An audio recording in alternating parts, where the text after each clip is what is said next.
Welcome back to Gil's Arena, presented by Underdog. Whoa, whoa! Do not adjust your YouTube. Do not adjust your YouTube. What's going on, everybody? Happy holidays, everybody here on this couch. How everybody feeling? Great, brother. Great. Some better than others. Some predictions. Some predictions. Feel like a champ, man. Your belt. But this is Gil's Arena, presented by Underdog. Whoop, whoop. I'm merely your host, Josiah Johnson. Sadly, Gil is not with us today, so we're doing a special day after Christmas crossover episode with some of the Arena Gridiron crew. So making his first appearance in Gil's Arena, we got one of the titans of the sports media game, Skip Bayless, in the building. Oh, Skip. Seated next to him, a man that goes by many names. They call him Cemetery Larry. They call him Shostradamus. NCAA champion of the world, Rashad McCants. Yeah. Not the Cemetery Larry. I see you got the. I'm going to call him Cemetery Larry. I see you got the mask. You got the ingredients for a special stew that you were planning on making. Yeah, bro, I had to bring Shao back. It's gonna be a legendary. You got some stew that you're. It's a bag, you know. We never know what's in the bag. Might be bags in the bag. You never know. On this side of the couch, we got the distinguished gentleman from Oak Cliff, former #1 pick Kenyon Martin back here with us. What's happening, man? The Debo. I fuck with y'all. We don't get no theme music. Can we get some theme It's music? the first on year. You gotta work your way It's the up. first year, Like, bro. God, Yeah. like, you feel me? It's what you gotta develop, man. First Last year. but not least, Debo in the background and shit. You feel me? last but not least, we got 5-time Pro Bowler, Super Bowl champion of the world, Aqib Talib. Here with us. I'm gonna tuck mine in out of respect. Nah. Just entertainment, man. Okay, I'm just saying. I feel it. We got a lot to get into. Here's what's cracking in Gil's Arena today. The Spurs defeated the defending champion Thunder for the third time in less than 2 weeks. Can we officially call this a rivalry? The Lakers have lost 3 straight games, and J.J. Redick says things are going to be uncomfortable for some players. What the purple and gold need to do to get back on the right track. And the Broncos are a win away from securing the top seed in the AFC, but is Denver for real or fugazi? Before we get into all that, as always, this show is brought to you by Underdog. If you think you missed out on Underdog's holiday promos, good news, you have not. Underdog Unwrapped is still going, and there are more promos dropping until New Year's Eve. The app is an easy way to make some cash just by making picks on your favorite players. If you're new to Underdog, today's the day. Get $75 in bonus entries when you play just $5 with code GIL. We appreciate y'all, so go ahead, use code GIL. Download the Underdog app and get to making some bread today. And today is the last day to win Underdog bonus funds with our little holiday giveaway. For those of you who haven't played yet, here's how it works. So we have this little Gil figure on the show before, but during today's live show, he's hidden in a secret spot somewhere on set. The first viewer to find him and send a screenshot of his location to mostlyfansgil@gmail.com will win $600 in Underdog bonus funds. You heard that right, $600. You must have an Underdog account to participate. The winners from this week's episodes will be announced at the end of today's show around 1:30 p.m. Pacific, 4:30 p.m. Eastern. Good luck to you all. And as always, if you can't watch the show live with us on YouTube, we have audio versions available on Apple, Spotify, wherever you get your podcasts. So let's start with the marquee matchup on the NBA Christmas slate. Thunder entered their NBA Cup semifinal showdown against the Spurs in the midst of a record-time 24-1 start before getting eliminated by San Antonio. And you're going to bring the crow right in? You're going to make me eat crow right away? Right away. Marquee matchup, kid. Don't wait for the crow. It's the day after Christmas. Don't wait.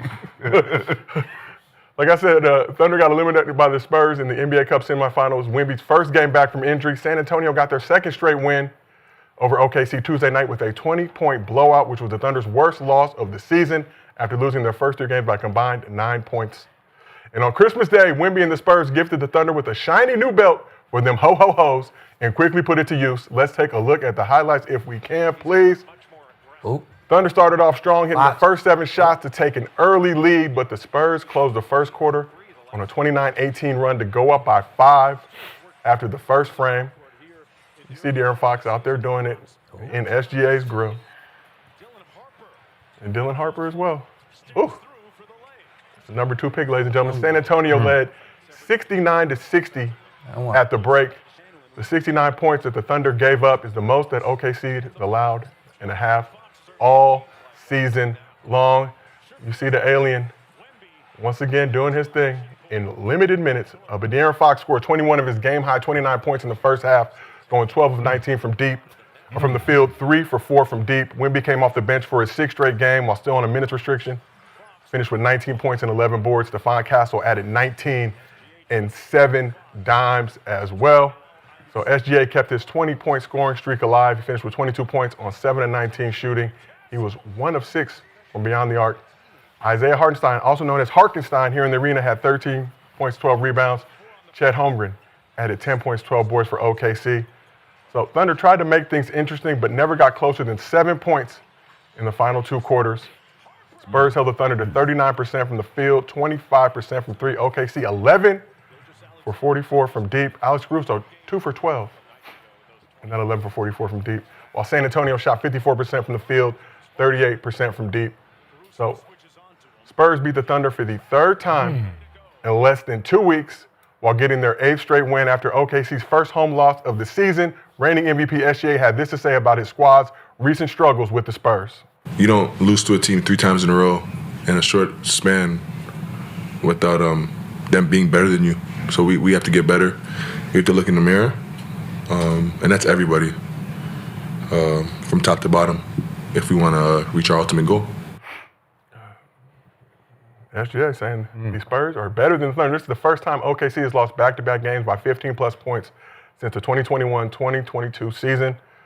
Josh Radamas, I see you have the book out, the belt, the mask, the bag that may have bags in it, may have ingredients You know, for a certain type of stew. delusional props and the whole nine. I'm on the other side of the couch today, though. You have shifted to the same side of the couch. So what's your reaction to the Spurs getting their 3rd straight win over the Thunder this season? Well, I left my book out in the car and it got a little wet.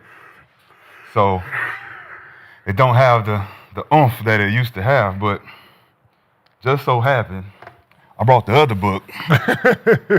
It's a bigger book. Call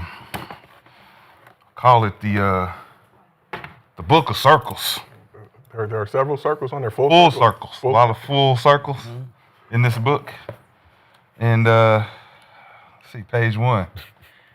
I'm always fucking right. I'm always fucking right. Yeah, let's go with this. Coming into the season, the Spurs, what did I say? Playing like a championship caliber team because they had a great training camp. All of their players come in knowing their roles, excessively those who can really play. Castle, Vassell, Johnson, and even Dylan Harper as a rookie came in knowing his place immediately. And no one predicted Victor Wembanyama to go down and them having the rebound, but actually getting their other leader, De'Aaron Fox, on the backup side to come in and pick up the pieces, right? You know, you pick up those pieces and you say, well, what do we got here? We got a pretty good team. Then you look at OKC. They're going on this run and they're playing these teams that I said, we can, pull it all back and go back to it. They're not playing nobody. Strength of schedule. Worst strength of schedule in the league at the point that you made those comments. And then all of a sudden they played a team that was pretty good, solid. I got a lot of pushback. I got a lot of flack. But luckily, we homeboys, so I don't really put him in the bag as much. I have a lot of leeway with him. I don't have his face on here. I leave his face out because we usually agree on shit. I see it. I watch. So now it's like, I feel bad. I feel bad to call the whole cemetery and the crematory and tell her, look, I got a body on the way. So, OKC was the type of team that I seen, when we watch as hoopers, there are certain things that the fans can't pick up that we can. And that's certain qualities that certain players have, especially when I talked about coming back from a championship and not regrouping and not really adding pieces that can actually revamp your roster. They didn't do any of that. Caruso is already at his peak. He doesn't have a ceiling that's going to be like, oh, he's going to get better. Neither does Lou Dort. All of these guys are role players that are going to be in their role. But you look at a team like the Spurs, they got players that are going to get better continually. Vassell and Johnson held it down during the Pop era. They're ready to go to new heights. And now we're looking at a new coach that is letting them play.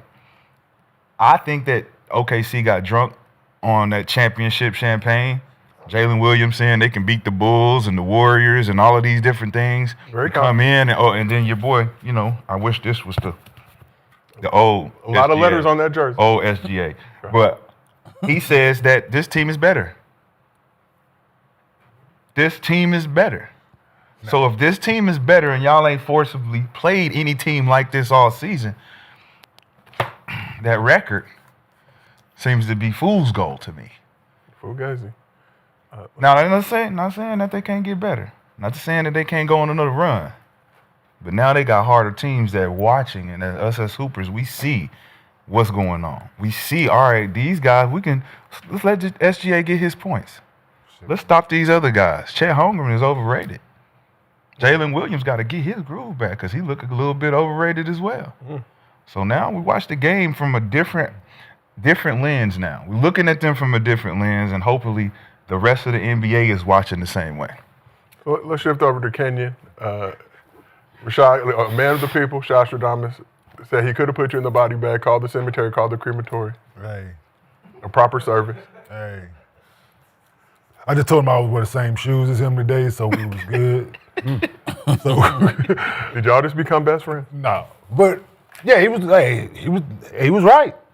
Hey, that's all there's nothing that I could fight Rebuttal. back. Yeah, there's no fight back with this when the team didn't beat you 3 times, like Shay Can we said. clip that? Can we Hey, clip that team's that? better He than was them. right. Can we Yeah, clip that? I need absolutely. that. Flipping technology. Social media. Flipping technology. Yeah, I'm going. Hey, listen, I'm gonna be a man. Hey, I'm gonna be a man to stand on that. He was right. No, they have. I watched in depth, like, cause I really didn't watch in depth the first couple games. I watched the Cup game, but that was the first, and there was a lot at stake, the money on the line and all that. So I really didn't put too much into that one. I thought they would bounce back the next 2 and really try to figure this thing out. Playing in San Antonio was going to be tougher, but I thought they'll find a way to do it, and they got smacked by 20. Bang the drum. Come back home 2 days later, playing at home. I'm like, they'll right the ship. Then you lose by 50. It's like, they got their number. Their wings and skilled guys match up and are probably more athletic than, not probably, they are more athletic than Oklahoma City's guys. Oklahoma City guys might be better shooters right now, but the totality of the game, I probably would, just watching it, I'm going to give the nod to San Antonio guys in that regard, right? They are, like I said, they still have room to grow. Castle and Harper and Johnson knows how to play. Vassell knows how to play. De'Aaron Fox knows how to play. Even I think Cornette, he knows how to play. So I think, and them leaning on the fact that they won some games without Wemby, right? That was huge for them. They were 9-3 Right. in those 12 games at Wemby. Won some games without Wemby, so that was huge for their confidence. And I'm gonna go with the young coach aspect in this as well, right? That he speaks their language. He's young, so I thought this before Pop. Unfortunately, health reasons was the reason he had to step away. I was like, the older he got, I'm like, and they was drafting younger. They get first pick, second pick, third, like they getting top 5 picks every year. And I was like, yeah, they looking at Pop like their grandfather, right? They respect him, but they looking at like what this old man can tell me, this is a new game. And I think that's where they were struggling at when Pop was still at the helms. Them buying into the message that Pop was teaching them. So for them to put a younger voice and a younger face in that seat, I think went a long way for them dudes, the way they're playing and how they're competing. So, but yeah, no, they got Oklahoma City number. And Oklahoma City, like Shay said, they got to look in the mirror. Because this team, they just as young as y'all. And they not going nowhere. And and you got to stop with this Caruso can guard fucking everybody thing. Man, like, let's not stop that. Draymond Green. He's not.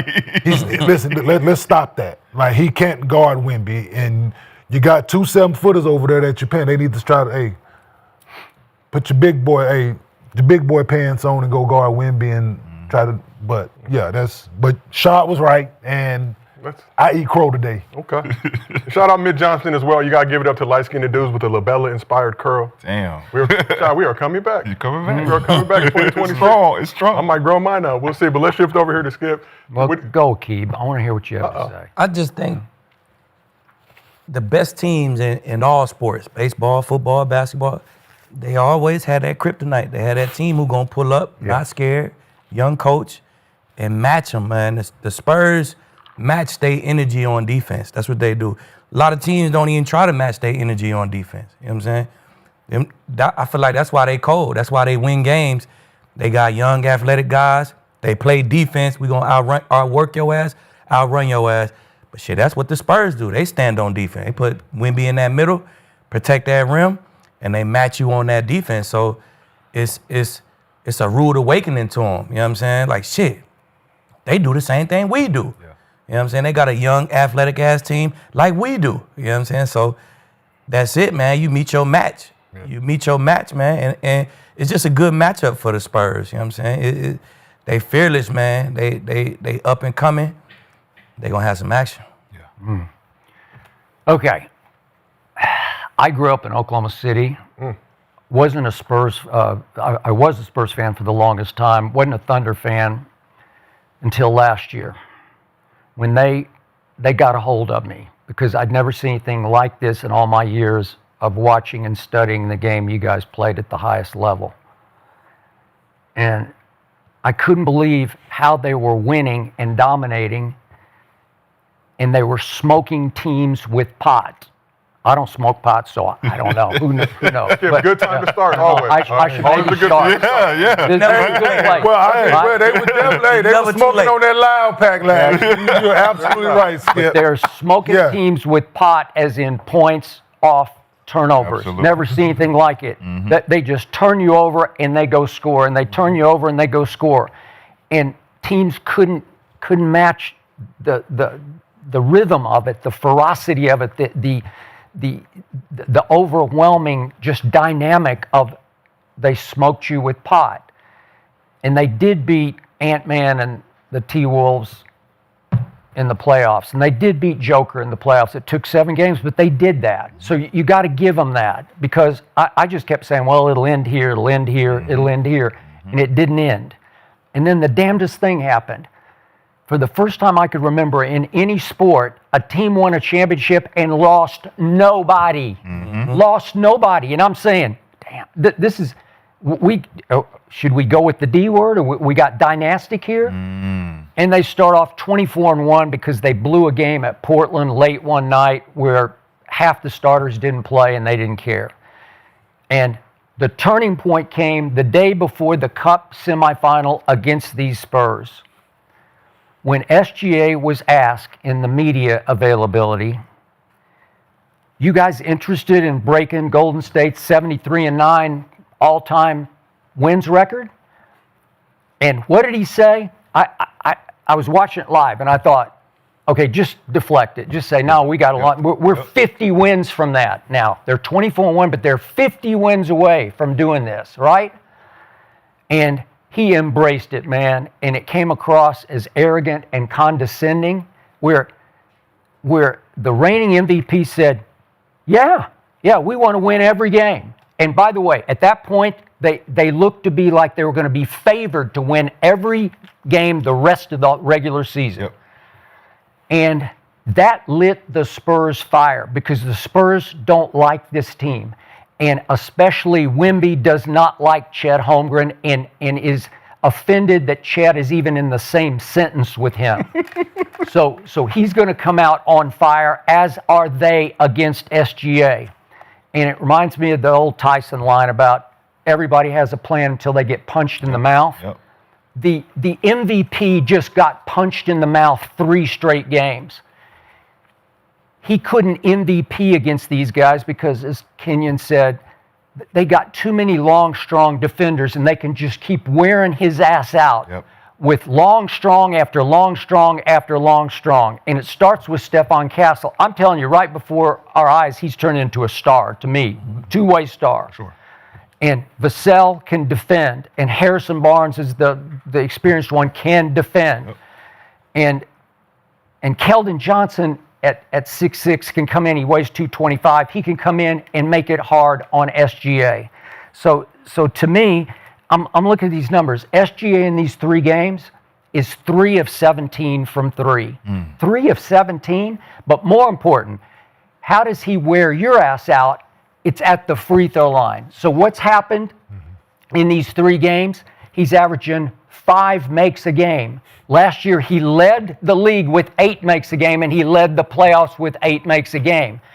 The refs are saying, no, they're better than you. Yep. They're making you work. They're not letting you shoot 3s because everybody plays him to shoot 2s, and he just sits back there and is like, he's got that little last-second snap in his 3, like, I'll just take this 3. Not against these guys. They play him in his jock when he crosses half court. And I've seen him. He looks lost to me against this team. And I want to make the point. The Spurs are now the best team in the NBA because not only do they have Oklahoma City's number, they have smashed the number. Yes. These games have not been close. I know the first game, the Cup semifinal, was a 2-point game. It wasn't nearly that close. And then the next 2 are just complete wipeouts. It's 130 to 110 at San Antonio and 117 to 102 yesterday at Oklahoma City. It's a wipeout. And let me say this about Wembanyama. This is fascinating to me because if you look hard at the games he's started in the NBA, they're 49 and 81 as a team with him as a starter. 49 and 81. The last 2 years, I kept looking at it saying, he's a freak. He's an alien. He's by far the best defensive player in the league, but in the games he starts, they can't win, and they haven't made the playoffs the last 2 years. What changed? Well, what changed was, as you pointed out, they had to go 12 games without him, and they won 9 of them without him. And in the games he has not started, they're 15 and 4 because he's at his best when he comes off the bench, and he's the first to admit, my energy comes and goes. Well, if you bring him in against Chet as a detonator off the bench, he just comes and plays angry, just like they play angry against SGA. He's coming in he only played 23 minutes yesterday and changed the game. So I don't know how much longer he's going to sit still for coming off the bench. I want to know that as well. Okay, it's a big question. But right now, they are a better team with him playing 23, 24, 25 minutes because when he plays 35 minutes, the ball stops with him because they start trying to feed him in the post, and he's not a very good paint player, and he wants to bad shot selection. He wants to shoot 3s. By the way, he made 4 out of 5 threes in these 3 games, and they've made 38%. So they're just shooting the lights out against these guys, but mainly they've intimidated him. They broke their aura. They shattered Oklahoma City's confidence, where they just look lost against the Spurs because the Spurs are just, not only are they better, I think they're way better. They're arriving right before your very eyes. I know you guys have gone back and forth about rivalry, but right now it's a one-sided rivalry, it looks like to me, because Oklahoma City's not holding up its end of the bargain anymore. Not showing up. Right? They don't have a chance this season unless they meet in the playoffs to redeem that. Yeah. Because they got one more game late. I think 2 more games this season. Because the in-cup doesn't count. So they got 5 total So games. 5, so they played just. So And I think they played before the time to trade deadline. get the next 2. Like January 13th, I think is the next game. Yeah, so I told Rashad, I said, hey, they guarding these boys off the bus. Yes. They are. My exact message when you said they guard, like I the bus. listen, they are guarding them dudes off the bus. My God. So, and they not afraid. And I just want to, like, when you're on a minute restriction, like, and the injury that I understand it's a rhythm thing now because the starters are in a rhythm. But it's time to get this dude back in the lineup. He still plays 23, 25 minutes. Still keeping them postseason award eligible. Well, look, That's what it is. I think That's what it is. Skip was definitely fucking cooking with no grease just now, right? And when you say that, you got to think about the dynamics of what he means when Wemby's coming off the bench and the record and how it reflects that. Reminds me of Ginobili. Yeah, that's a good one. We were talking about De'Aaron Fox or Harper being one of the Ginobili brands, and it's like it makes sense. And I don't think Wemby has a problem with it right now because his focus is winning. And the team dynamic, the team chemistry, that with him coming off the bench, like you said, the explosiveness, the detonation of him coming in and knowing how to change the game with what's missing in the game at the moment. You let Cornette set the tone. Yeah. What's going to happen here? Are we being taken advantage of on the offensive glass? Are we handling the defensive glass? Are we getting stops? Are we smoking our pot? Right? So if we are doing what we're supposed to be doing when he comes in, he gets to be comfortable not having pressure on him. He's a pressure release guy now. And think about what your pressure release guy is if he's 7'4", can shoot the three, can dribble, can block everything down there. Like, that's a hell of a fucking pressure release. We've never seen anything like that specifically. So I like this approach for them. I love it. Jalen Williams And to admitted as much piggyback too on in what his y'all post-game saying, comment. right? Wemby he's a security blanket, right?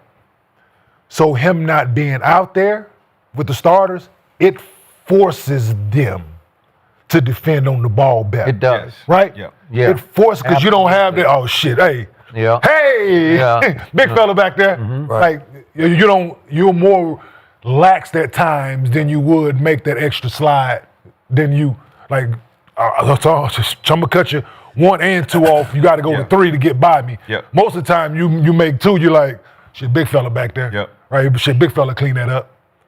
So, but it forces them guys to be better on the ball. So yeah, no, man. When the game ends, shit, he gonna be out there. So No, he will. Yeah. He will. Yeah, sometimes you just gotta accept that shit. You know what I'm saying? This is what's better for the team right now. Right now. Right now. Spurs have Right whooped the now, but Thunder's they're- ass 3 times with Wemby on a minutes restriction all 3 of those Yeah. games. Does it get scary? It's Like you scary. said, Oh. now, if he increases that workload, increases those minutes, Does it for these change? next 2 games, does that change? Does it change his production, though? That's the thing. You don't want it to change his production. So maybe he can only play 25 minutes a night at the highest peak.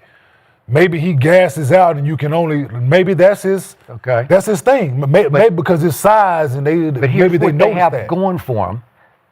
I had this rule for 20 years. Don't draft American 7-footers in the lottery because they're going to bust on you. And Luke Cornett is not a bust. Like he's decent. He's reasonable. He can hold his own. Yep. I mean, he's averaging like 8, 7, and 2 blocks a game. I mean, so they're okay. So, right? So American 7-footers are going to do what? Bust. There's a lot of, All over them? there's a lot of, whoa. They're going to do what? They're going to bust.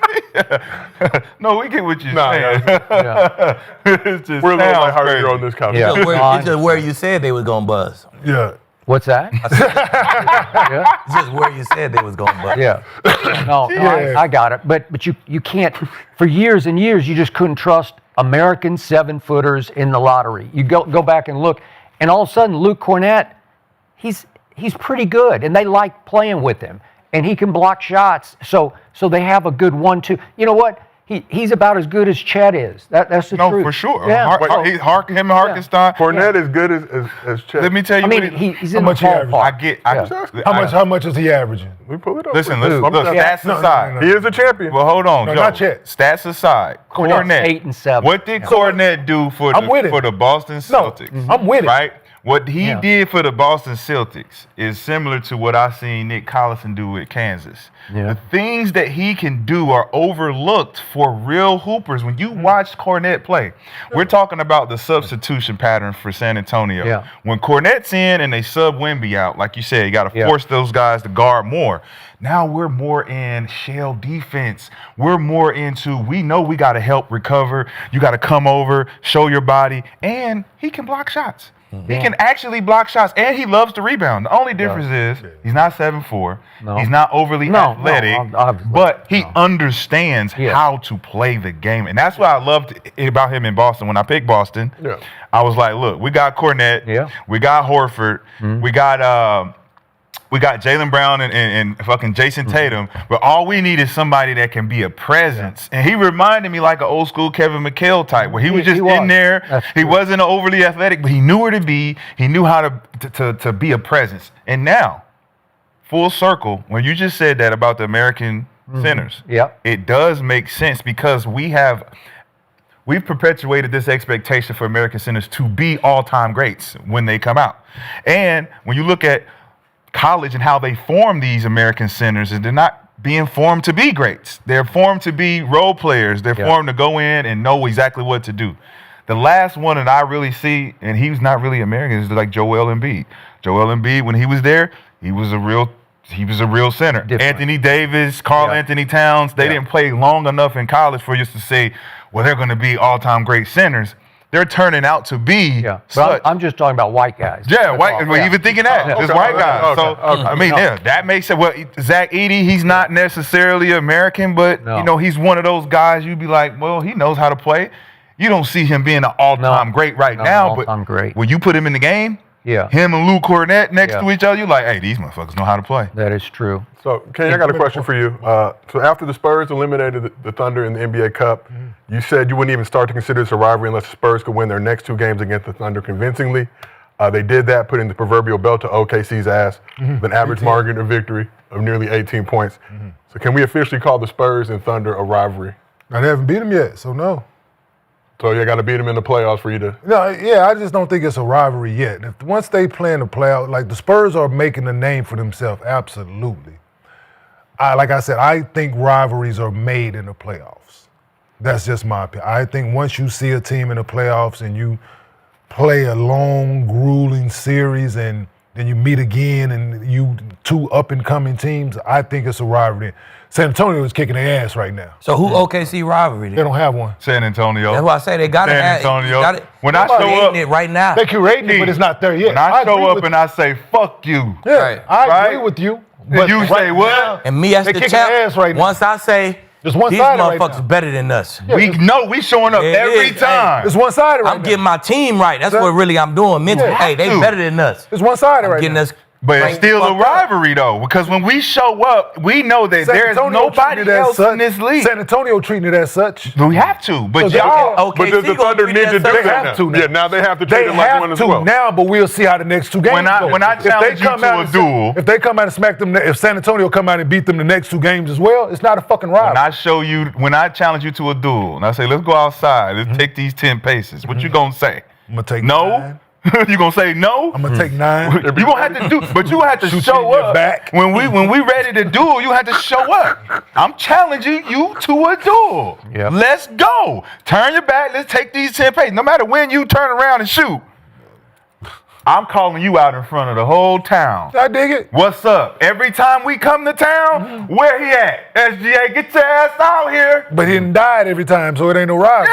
Yeah. Like, it ain't no- Hey, you got 9 lives. We got 8 more of these motherfuckers. Hey, he to done go. died Come on. every time so far. So, Shit. but yeah, it's. Hey, come out with your armor on next time, nigga. Yeah, I just don't think rivalries happening to the playoffs. Man. Okay. Yeah. So, And may I like add, so I'll let you. Yeah. Like I said, I think right now, we were talking about it the other day. I think Denver is a closer rivalry than San Antonio because they've played 7-game They did. series, and it's a possibility for them Good to do point. it again. And they're both champions. And they both. So that's my thing. I think they're closer than that. But San Antonio, they own fucking Oklahoma City's heels in that regard of being. But right now, they just kicking Oklahoma City ass. They got their number. They confident. They defending them. They not letting them run in transition. They doing everything that other teams hadn't done to them. And yeah, they got their goddamn number. and we haven't even mentioned a key player for the Spurs now. De'Aaron Fox last year was voted the clutchest player in the NBA. He is a closer. He is a Laker killer, just a killer. Just hard to wears them out in any big game or playoff game or whatever.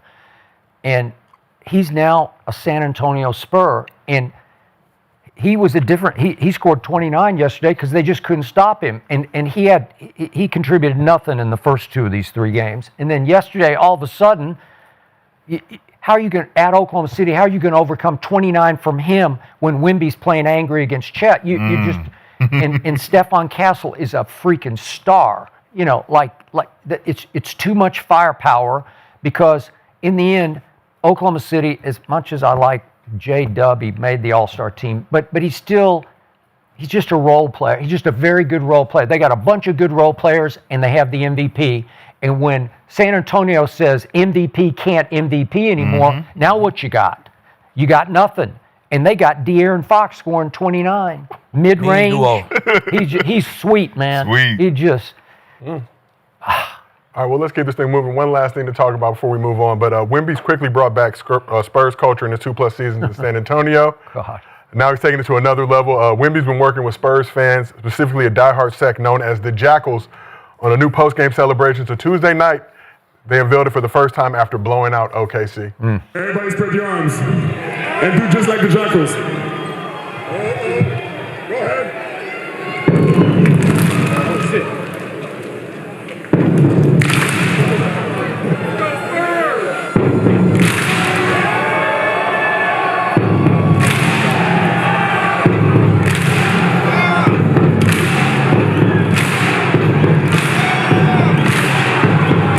Shit popping like in that. there, you know what I'm I saying? like that.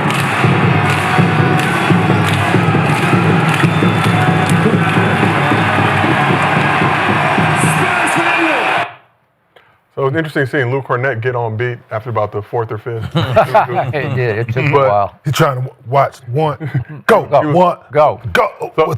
So obviously, when we introduced it, there's been some criticism that this is nothing but the Vikings' skull celebration. That's it. And but it also, I think that originated from the Icelandic national football team during their miraculous run to the UEFA Euro 2016 quarterfinals. So whatever it is, he was working with the Spurs fans on doing this. So Aqib, how you feel about this new Spurs tradition that Wemby worked with those fans on? Hey, you plan on being a household name, you gotta have your shit. You know what I'm saying? You gotta have your thing that you do. You know what I'm saying?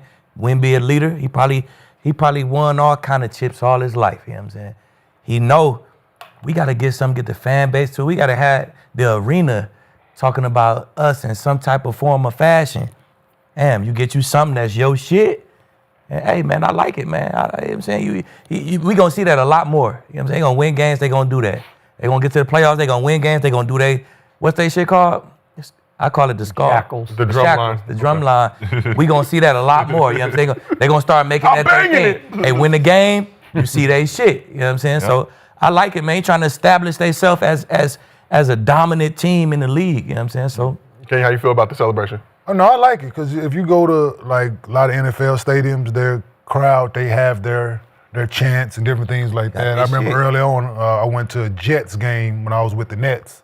And then they went up and the Jets, Jets, like everybody in the stadium was doing. I'm like, don't let them be winning. Yeah, don't let the Jets be a good team. But that shit really crack. It's loud. Then going to Denver, they got their thing out there. Then Minnesota, then Pittsburgh got the terrible towels, and then Buffalo got their thing, and then you go to Euro basketball, Euro League, some of them countries, and it's rowdy in there, and that gets keeps the fans involved. So I dig it. It's dope. Y'all rolling with the Spurs? Man, tradition? Hold on. Hey, no Cleveland. You gonna quit talking? Hey, man, y'all listen. Don't worry about that, man. You know, he need all the points All he the can support, get. yeah, that man be miserable at home. Yeah, He is miserable. Hey, that man the most miserable man. He come here fake smiling all the time. Since his existence on this planet, since his existence, him being from Cleveland, that shit has been a struggle. Man, my homeboy, Marcus Collins is in Cleveland right now, man, in the snow life.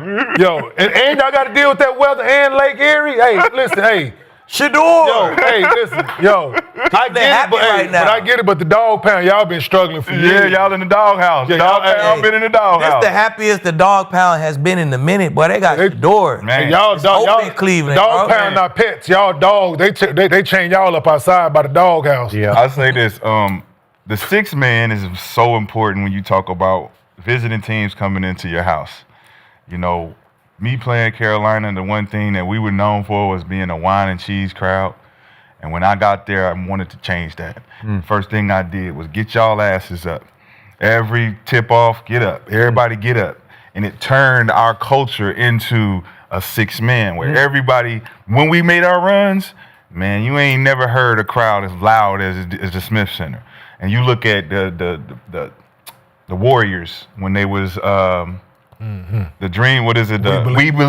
We believe Warriors. That was they shit. And you talking about six man?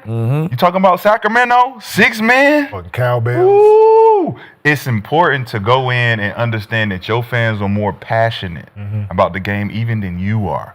They want it more than you. And then you talk about international, Barcelona, Lebanon, France, all of these different places where their fans take it more serious. The refs fuck up. We are in the lobby waiting for the refs as the fans. Like they vandalized cars and shit for the refs. So when you look at six man and what Wemby's doing, this is true leadership because he understands the dynamic of our fans need to be behind us win, lose, or draw.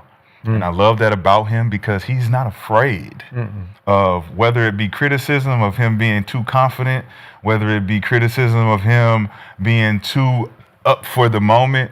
But when you take the time out to get the fans involved, knowing that you're the future of the franchise, that's not something Tim Duncan ever did. That's not something a lot of these great players ever truly took the time out to do. And I love that about him and this culture. Yeah, they're young, the personalities, but I was amazed that Victor Wembanyama took that vocal of a leadership role, that out front, that face of franchise kind of a role, to completely change their culture. And it said to me that Duncan, Parker, and Ginobili are finally, so to speak, gone forever, like they've started over. And it's going to become a tradition. They're going to be very difficult to beat at home now because they're going to want to do that and look forward to it after every game.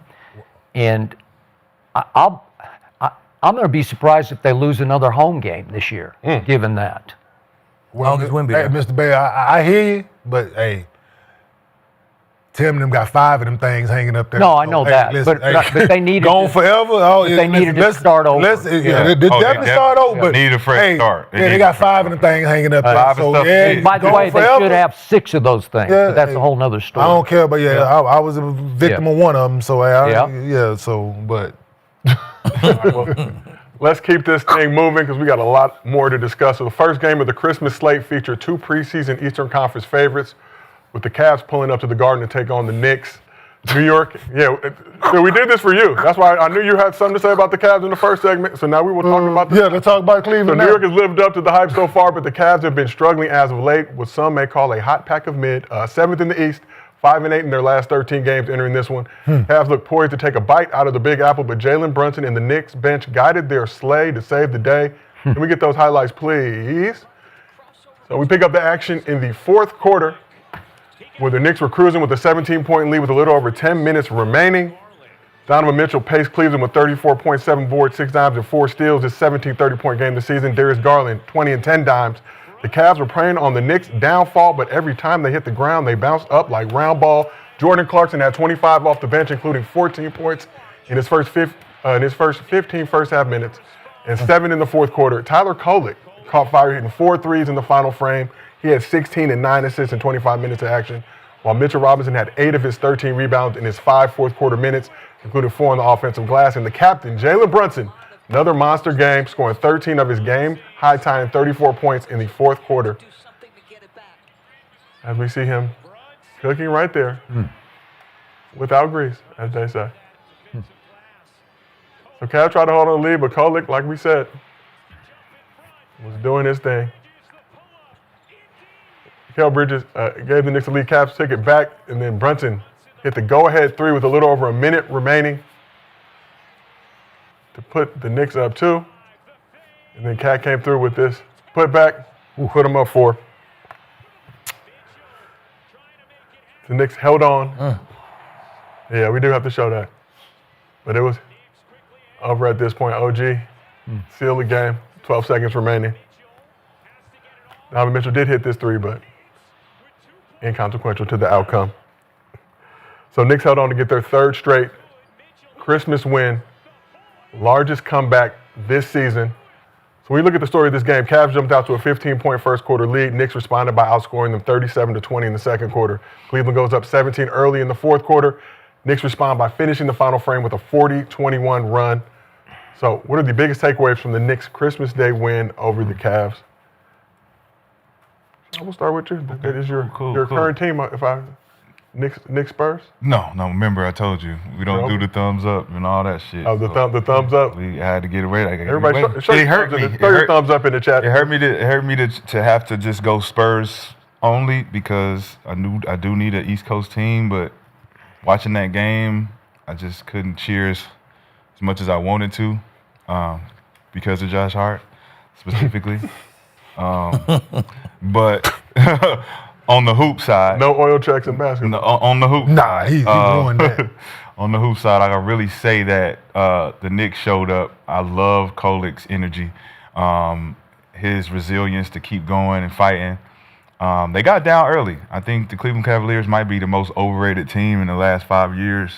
Every year they come in, they look good, but they show their true colors. After a while, Allen and Mobley just don't have the same pop that they used to have. Garland, he looks like he's back, but he really don't got his mojo, his confidence like he did in his All-Star season. Mitchell gonna be Mitchell. I think he's always playing in the wrong city. I think he just needs to get to a new team totally, because leading this team to the promised land, the way that they play, is just not good enough. And I think they've proven that. But for the Knicks, you got OG playing well, you got Clarkson playing well. Brunson is going to be Brunson. You know, I think at this point, you can't say size is the problem with a guy like that leading the team to the playoffs, second in the East. I think he's always going to be dynamic. Mikal Bridges is going to have to always step up to the plate. And, you know, Karl Anthony Towns, he's one of the guys that's always going to be an anomaly, yet he has a backup. His backup, Mitchell Robinson, I believe is the one MVP outside of Kolek on that team. He is the energy. He does things that he doesn't get credit for, and he knows it. He's out there. He's a presence, offensive glass, defensive glass. He blocks shots. He's just a dynamic player. I always wanted to give him the flowers he deserves. Yes, he does. And Mike Brown he's being patient. He's doing what he's supposed to do. I love the dynamic around New York right now. I'm just glad that Tracy Morgan didn't throw up again.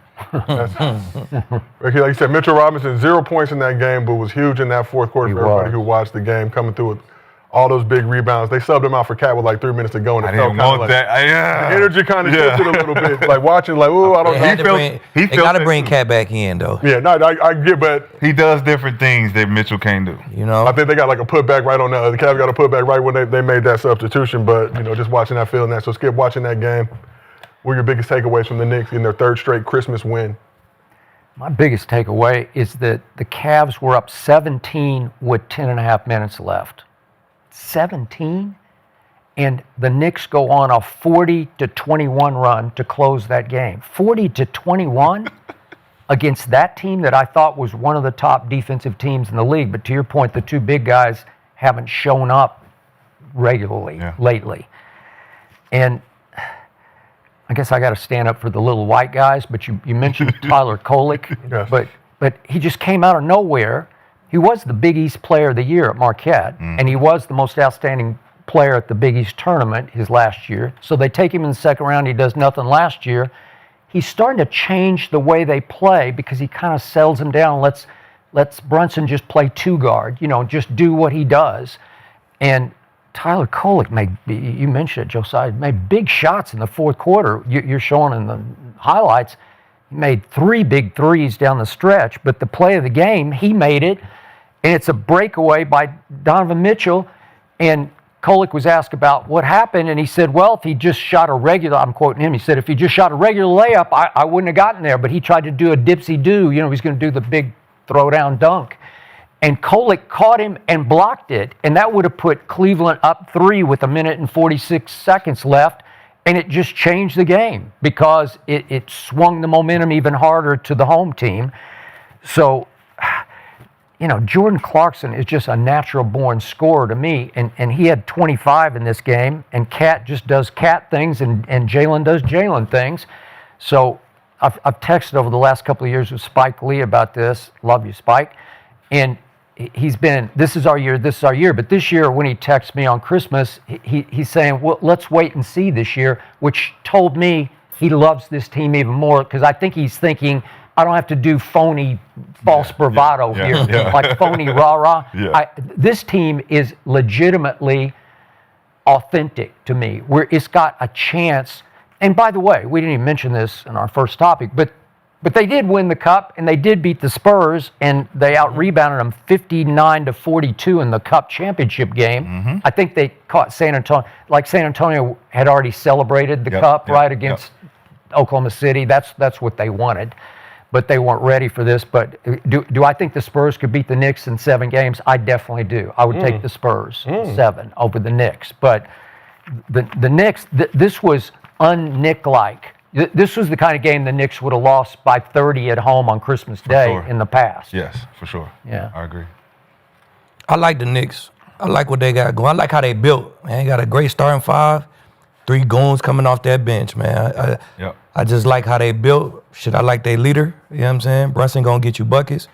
He does. I like their overall makeup of their team, man. Cleveland, they just not built. Like, even they stars, I don't watch too much basketball during football season. I start like February through June, you know what I'm saying? Yep. But I just don't know nobody on their fucking team. Like, who is these guys? You know what I'm saying? Donovan Mitchell does. Mitchell gonna get buckets. Of course I know Mitchell. Evan Mobley don't. Hey. I know Garland. Garland. Okay. I know Garland. I know Mitchell. The other guy, I'm like, how much money they make? I gotta Google and see, is he one of the guys or not? Like, I don't know. Lonzo Ball though. He on the team. He on the team. Shit. Like, still in Charlotte. You know? Jello's brother. That's Jello's brother. I don't know. It's just Cleveland. That last year shit just a one-off, man. They are 6th, 7th, 8th.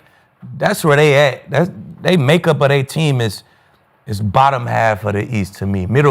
Bottom half of the playoff teams. A 6th, 7th, barely making the 8th, play-in type. That's their speed to me, man. I love Spider. I love his game on offense, but his game to me just don't really translate to wins. Like, there's some guys who like lead. Where I go, we win. I go to Kansas, they trash. Next thing you know, we in the Orange Bowl. You know what I'm saying? Every team I go to, it just so happened that we fucking winning games. You know Except Tampa Bay. Even in Tampa, I had a year where we tied for 3rd. We 10-6 with this young guy. We should be in the playoffs. You should have been. You feel me? It's a tie. We got to go to the gas station, flip a coin to see who go. You feel me? Yeah.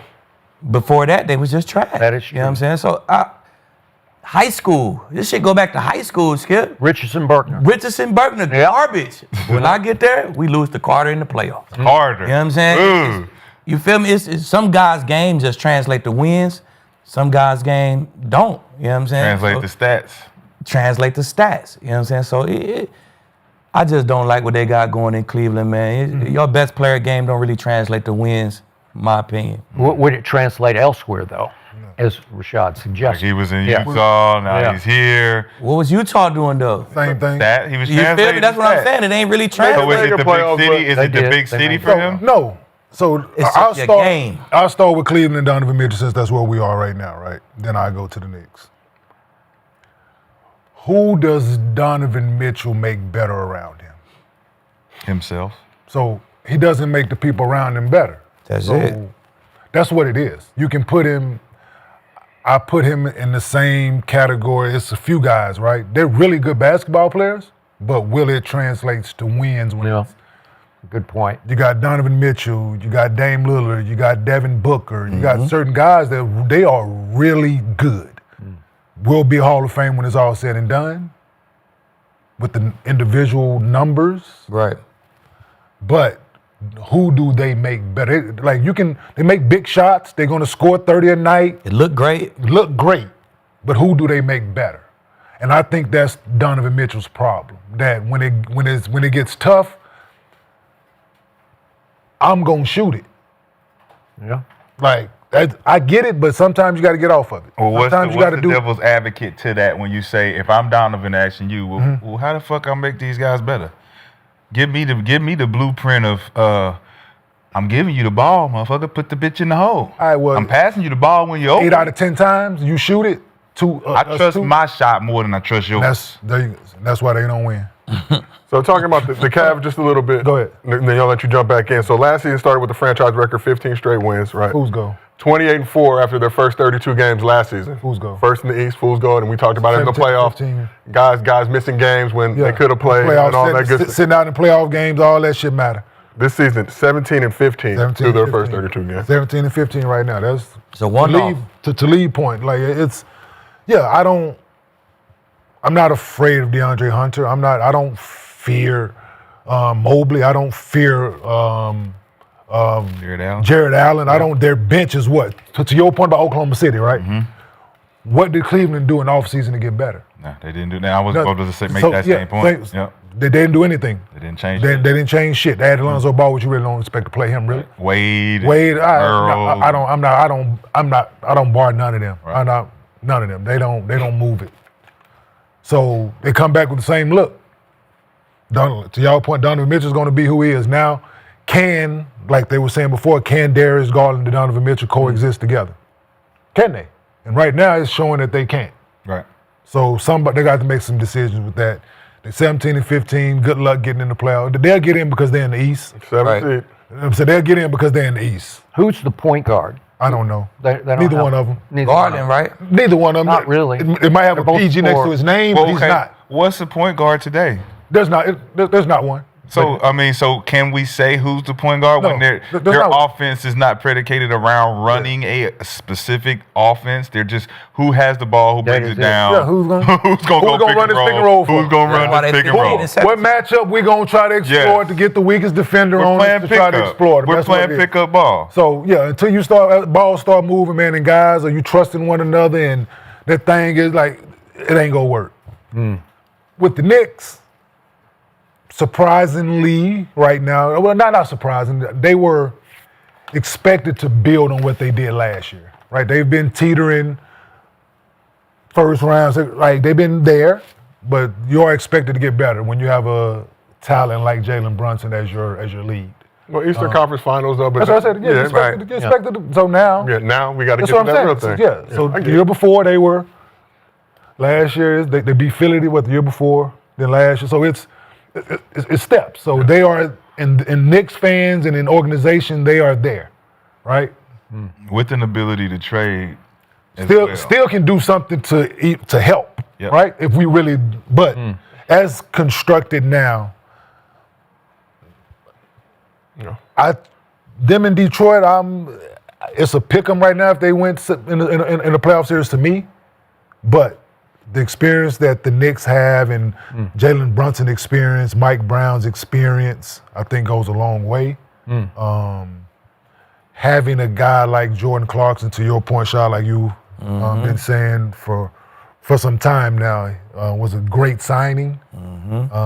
I was a little skeptical on where he was going to fit in. Because you got McBride over there, and you got other guys. I was a little He skeptical. was shaky too. He Where was shaky coming but where Mark probably been hurt too, but yeah, but yeah, like I said, we needed a different voice. Like,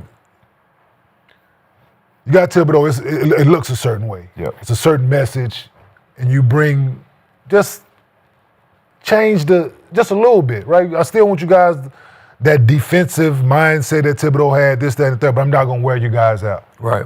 To your point, Skip Kolek was there last year. He's not going to play for Tibbs.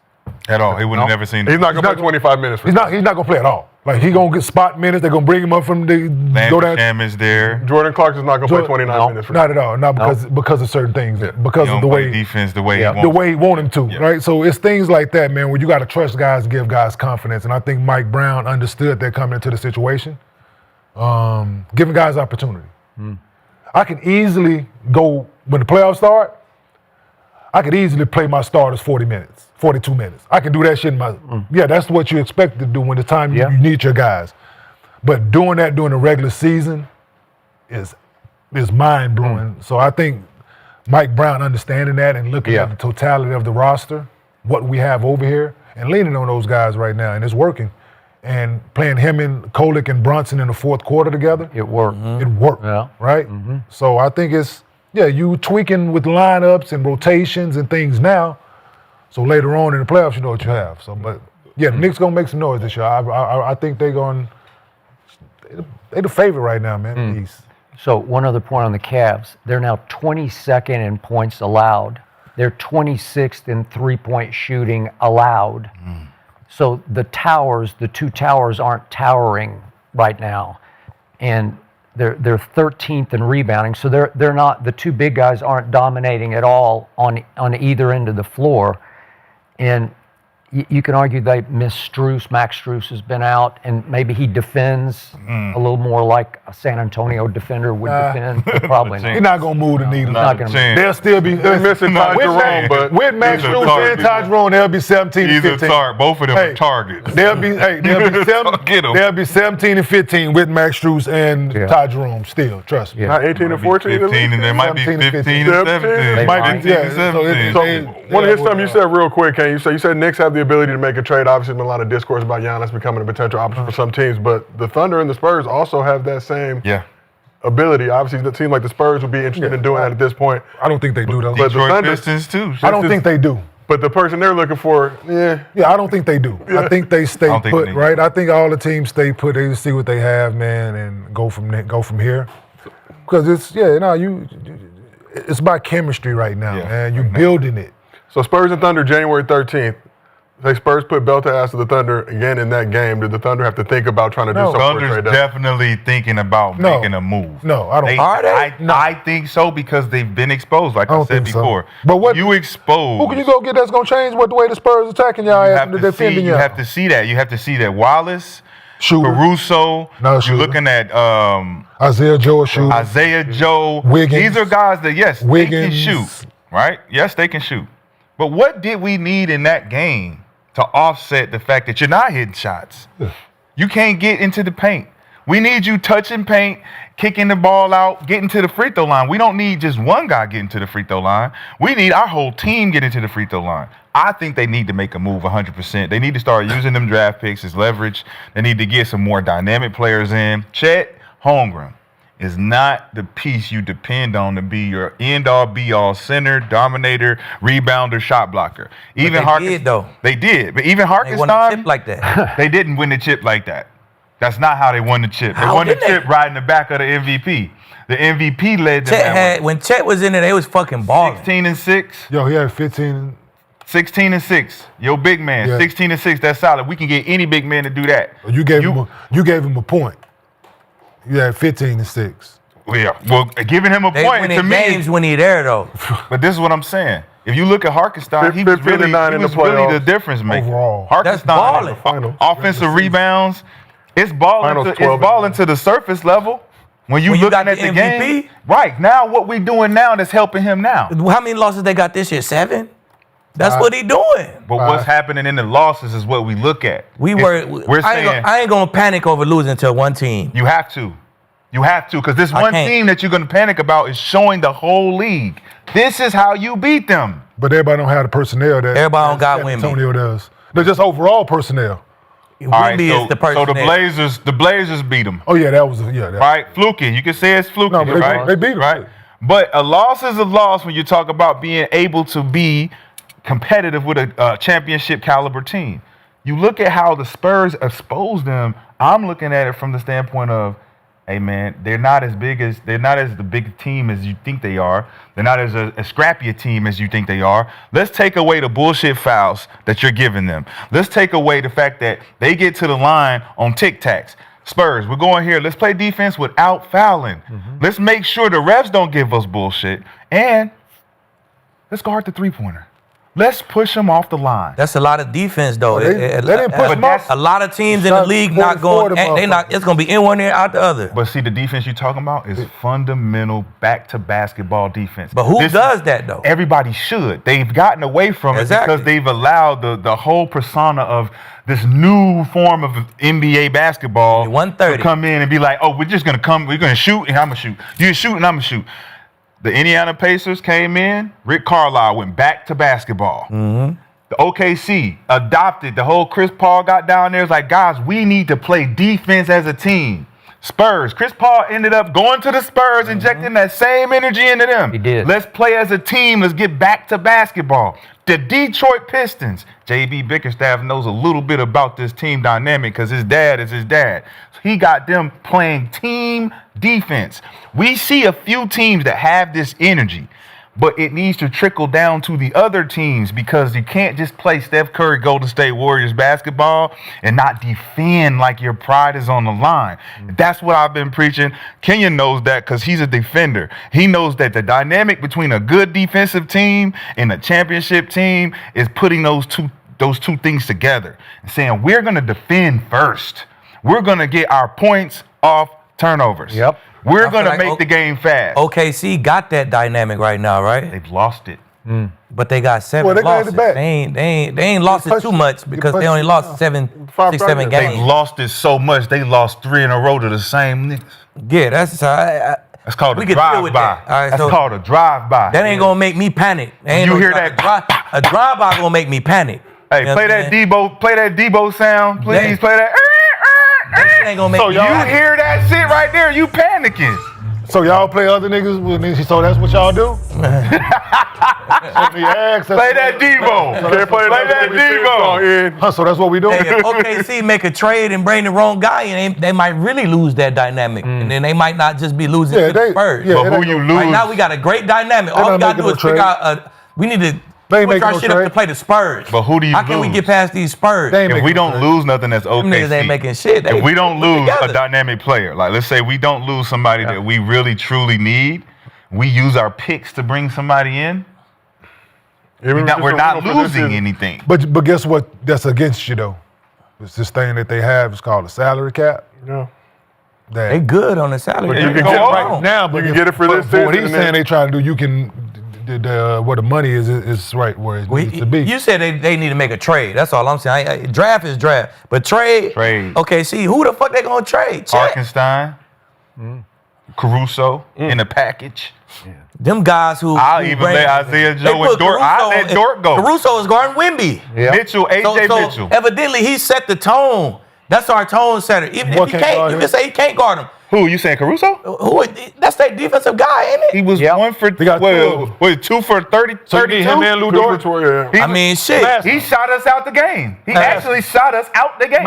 Did he shoot you out the game when we hoist the trophy? Do you Did he need shoot him you out the game when it counted? No. We ain't talking about that no more. All right, well, shoot me We out are the game. here. Shoot We me are out in the game we are in the last 3 shoot games. me out the game in December, bro. No. In June, you keep shooting them same shots. You hit It's them, we gonna win. December right now. We just talking about the last 3 games.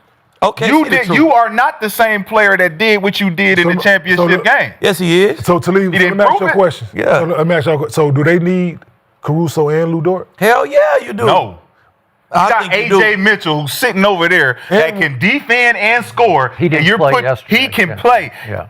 You sitting him over here because you love these 2 guys and what they did from last year. But yeah, it's a reason why they make no changes from last year, because we want that same energy. Dort and Caruso gonna bring us that same defensive energy. I need that. Yeah, and I ain't getting rid of neither one. And if they Just like don't, I every got other. till February to make that move. Exactly. What we talk about, I every can't team that change won a nothing. championship, from the Milwaukee Bucks to the Denver Nuggets to the Boston Celtics, never made a change, and they ended up paying for it the next year because we figured you out from the year before. We see what you did. We understand that you guys are dynamic in doing this, but you didn't make a change. We're going to adapt to that. Now, when you see our adaptation, you're like, well, what do we do now? No, we figured you out. Now y'all not going to repeat because you didn't double up. You didn't make yourselves better. You came back thinking that y'all was just going to sweep the whole thing again. And that's how that's what makes us all sports fans, because we're like, all right, they're good enough. I picked the Eagles again, right? The Eagles don't look like they're a fucking championship team based on the fact that they didn't make no fucking changes late in the season, maybe with Phillips and those guys. But now it's like, man, we look crazy. The same thing with OKC. You look crazy after starting phenomenal, but we figured you out. Same thing happened with Boston. Y'all look good. Jason Tatum looked great coming in. Boom, we figured you out. Okay, Denver started, fresh. Oh, man, Jamal Murray struggling for some reason. Oh, we put the heat on him early. We're gonna test him. Michael Porter Jr. don't know what he want to do. We don't know what his mind at. We look at this as a dynamic of history.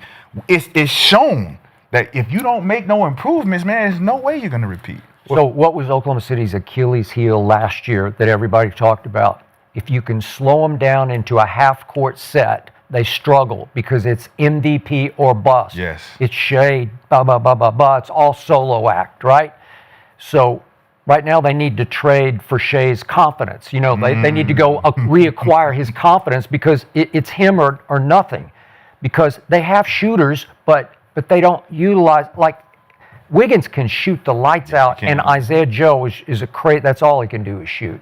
But they don't utilize it enough because when push comes to shove and they're getting shoved back and back and back, it's Shea or bust. So I don't know. You can't go acquire another Shea because he's the reigning MVP, right? Exactly. So do you need a bigger, badder bruiser in the paint? Somebody, because Hartenstein was really good last year for them, right? Banging. What you think about Malik Monk? As a fire starter coming off the bench, They would think about that. Now, he doesn't defend, so they're going to lose a little bit of defensive identity. Then you're losing your identity, No, period. I don't think. No, you can bring him in. You still got enough guys and Wiggins and. You got too many defenders you got too many right guys. now. You got a lot of guys that do the same thing. You got a lot of guys that do the same thing. So I think you need to get more tall and athletic at that Yeah. position. Like Jeremy Grant. Maybe. him, Zach LaVine, Jeremy Grant. Like I ain't saying I like Zach LaVine. I think he makes shots. I don't think he cared. In the right environment, I think he will. If you change, maybe you change the Bring him environment. up, who you gonna send out? So you Caruso? change the environment. Joe. Yeah, you can change either one. Just pick. Yeah, you Just can pick. pick. You can pick one. Take one of them and some You picks. change his environment. You need to get to the free throw line a little more. You need somebody that draws fouls besides Shea. You need a DeMar athletic. DeRozan. You need a DeMar DeRozan. Somebody who will go get you a bucket when you, if you want to pick off that team, you go Malik Monk. You go, if it's me, I'm going DeMar DeRozan because I need somebody who can get to the line He's a besides vet, Shea. too. Yeah. Somebody who can score, but He get to the loves line. to get to the line.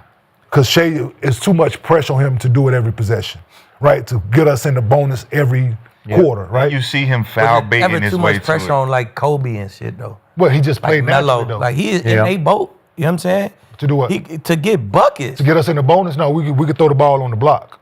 We had other guys that could draw 2 fouls a quarter, and you ain't got to draw 4 fouls. I'm never going to hope send somebody trip into another. one of foul. my dog that type defenders shit. for Malik Monk, so he can get more buckets. Like that ain't how we got there. But you got 5 defenders within. That's why we in the chip. That's why we got it wasn't 7 losses why. right now. It was not why. It was not why. I don't know what I'll be watching. I watch the game from a defensive perspective. I watch the game like motherfucking OKC play D. Yeah. That's why they got 7 losses. So that's why they in the chip. They playing fucking defense. Yeah, to your point. Everybody. Right, to your point, I right? want all these. I don't want Malik Monk. So I made him a point. So I told him a stat the other day, right? In the top 10 defensive rating in the NBA, Oklahoma City has the top 5 spots, individual player rating for defense. Oklahoma City has the top 5 spots, and Shea is at 8. So they got 6 of the top 10 spots defense. To your point, yeah. So come up off a few of them. That's all I'm saying. Like why would I come up off a few of them though? If I can get Because some we more see- offensive fire. Why though? Why? If I just won the chip with this, why would I want some more offensive power? I'm gonna tell you Like, why. that don't make no because sense you to look me. at what the Spurs exposed. Your What we talking about? perimeter. I see both of y'all point. Look, your perimeter defense ain't as potent as you think it is when we put pressure on you with athletic young guards who can play isolation basketball. You know who else can do that? The Houston Rockets. They were going to put pressure on we call it fantasy defense. It's what Duke used to play. Duke plays the fantasy defense where it's, we over here, we deny over here, But once we put that pressure on you and you got to guard straight line drives and you got to come across and we get skipped to the next person, we be sitting there like, throw me the ball so I can make 2 come to me and I'm going to go over here and throw it to Harrison Barnes, who I told Kenyon, if we're not hitting shots, we're going to lose. But if we're hitting shots, guess what we're going to do? We're going to blow y'all ass out the water. We're going to beat y'all by 20. This is what's happening. We talking about hoop, though. We can watch the game from a subjective standpoint and say, OKC won from defense and they play defense as a team. But when we look at the objective standpoint, we say, well, none of them guys can really guard unless they're playing as a unit. So when we're San Antonio Spurs, we're going to isolate these guards, make them guard us and foul us, and break down their defense by getting in the paint, kicking the open shooters. This is what the blueprint was. That's what the ethical basketball Wemby was talking about. We play ethical He basketball. did say that. So, Rashad, you talked about the Rockets. So let's shift over to Los Angeles because we got a few more things we need to cover here on this special day after Christmas recap episode of Gil's Arena presented by Underdog. Whoop, whoop. So move over to Los Angeles. It was supposed to be a Western Conference showdown between the Rockets and Lakers. There's no need to laugh, all right? It's December, all right? I did that out loud? Okay, you did. Oh, I thought it was It's all in my good. head. It's Sorry. all good. Lakers entered the game suffering back-to-back losses for the first time this season to the Clippers and Suns, while the Rockets were on the last stop of their 6-game road trip, going 1-4 in their previous 5 games, including 3 overtime losses and a 20-point blowout by the Clippers Tuesday. Luke was back in the lineup after missing last game with a left calf contusion, but Houston gave the Lakers problems all night long. Let's look at these unfortunate highlights that spoiled some Christmases out there. So Tari Eason provided a spark in his second start this season, scoring 7 of the Rockets' first 18 points. He had 13 points, 4 steals, and 2 blocks. Houston raced out to a 10-point lead, outscored the Lakers 37-25 in the first frame. Lakers tried to bounce back in the second quarter. Austin Reeves put up 12 points in his 15 minutes in the first half. Did not return after halftime with left calf soreness. Luka put up 25 points and 7 dimes, but led the team with 6 turnovers. And LeBron, 18, 5 dimes, and 2 steals in his 32 minutes of action. The Rockets had 6 players scoring double figures, led by Amen Thompson, who finished with a game-high 26 points along with 7 rebounds and 5 assists. Kevin Durant had 25 and 8 assists. He was 8 for 14 from the field, 4 for 6 from deep. Şengün had 14 and 12, and Reed Shepherd added 13 points off the bench. The Rockets out-rebounded the Lakers 48-25, were plus 16 in points in the paint, plus 12 in points off turnovers, that pot that y'all like to smoke. Lakers have lost 6 of their last 10 games, have lost 3 straight games for the first time this season, while the Rockets get a much-needed win after losing 5 games to the worst teams in the Western Conference this month. Several on this road trip that they just wrapped up. So, looking around, Skip, we'll start with you on this one. What are your biggest takeaways from the Rockets' win over the Lakers? The Lakers haven't played any defense all year. They're ranked 18th now in points allowed. They are the worst 3-point defending team in all of basketball. LeBron is now ranked in individual defensive win shares, something you would have dominated. He's ranked 426th in the NBA, almost to the bottom. I don't even know what that means, but goddamn. Okay. Luka, individual defensive win shares, is 240th. The Lakers have one guy in the top 100, and believe it or not, it's Austin Reeves. So all 10 of their losses are by 10 or more points. So when they get spanked, they get spanked. And their coach is calling them out, saying defense is a choice, and we don't care enough right now. That they don't care about playing defense. And it's a miracle that they're 19 and 10 right now. And the only way they won those games is they have 3 guys in the backcourt who can just go crazy hot and score like nobody can score in the league. And that's starting with Luka, and I'll throw in LeBron and Austin Reeves. And all 3 of those guys have had hot-handed games where just because one guy was scoring unstoppably, they stole some games along the trail. And yet, Luka, to me, is way overrated because the problem with Luka is, and this is killing them as a basketball team, he's second in the league in 3-point attempts, second to Steph in 3-point attempts. He's shooting 32% from 3. That ranks 184th in basketball. 184th. Well, that means there are a lot of empty possessions. And guess what? Luka is leading the NBA in turnovers, 4.3 a game. So last night he had 5 in the first half. He had 3 in the first 2.5 minutes. And Houston said, thank you very much, jumped out 14 and never looked back. And then Austin Reeves, who can come in and light it up, as you pointed out, he didn't get to play in the second half because of calf soreness. So they're all offense, no defense, and this isn't going to turn around because as much as I love watching those 3 play together in the backcourt, because the IQ is just off the charts. It's the highest IQ of any 3 guards who have ever played. And any one of them can just go crazy hot on any given night. But Austin Reeves is the only one who even tries to play defense, and he ranks 90th in defense. So it didn't surprise me. Houston crushed them on the boards, 48-25. Houston crushed them in offensive rebounds, 17-7, because Houston leads the league in rebound. That's what they do. So they're a nightmare matchup for the Lakers, especially on Christmas Day in LA. So I wasn't at all surprised by what I saw. Rashad, I see you have pulled the mask out. Yep. Heavy is the head that wears the crown. Surprise, Skip didn't touch on none of that. Yeah, man, we got to talk about it. Yep. Before LeBron got there, where were the Lakers and how did they look? We got there, 2018? Phenomenal. This year? Oh, this season. This year. Okay, I was going to say. This year, Slim Luka, before he started to slowly become Free Willy again. He did.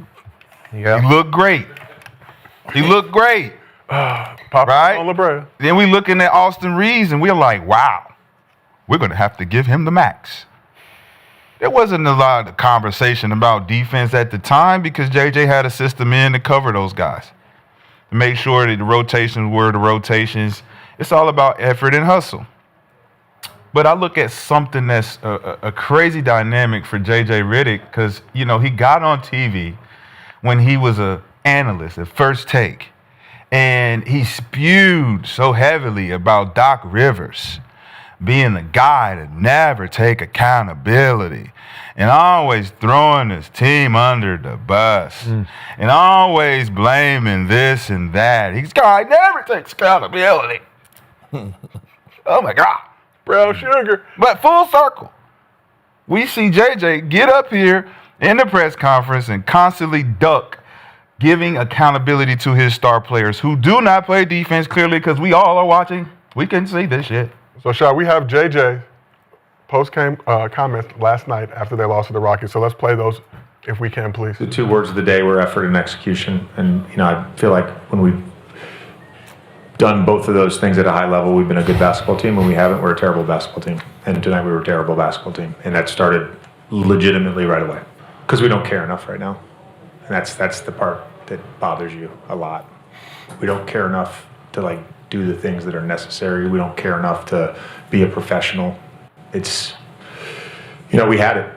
We had it. This is. I always say this about, you know, culture. I always say this about a team being a good team being a functioning organism.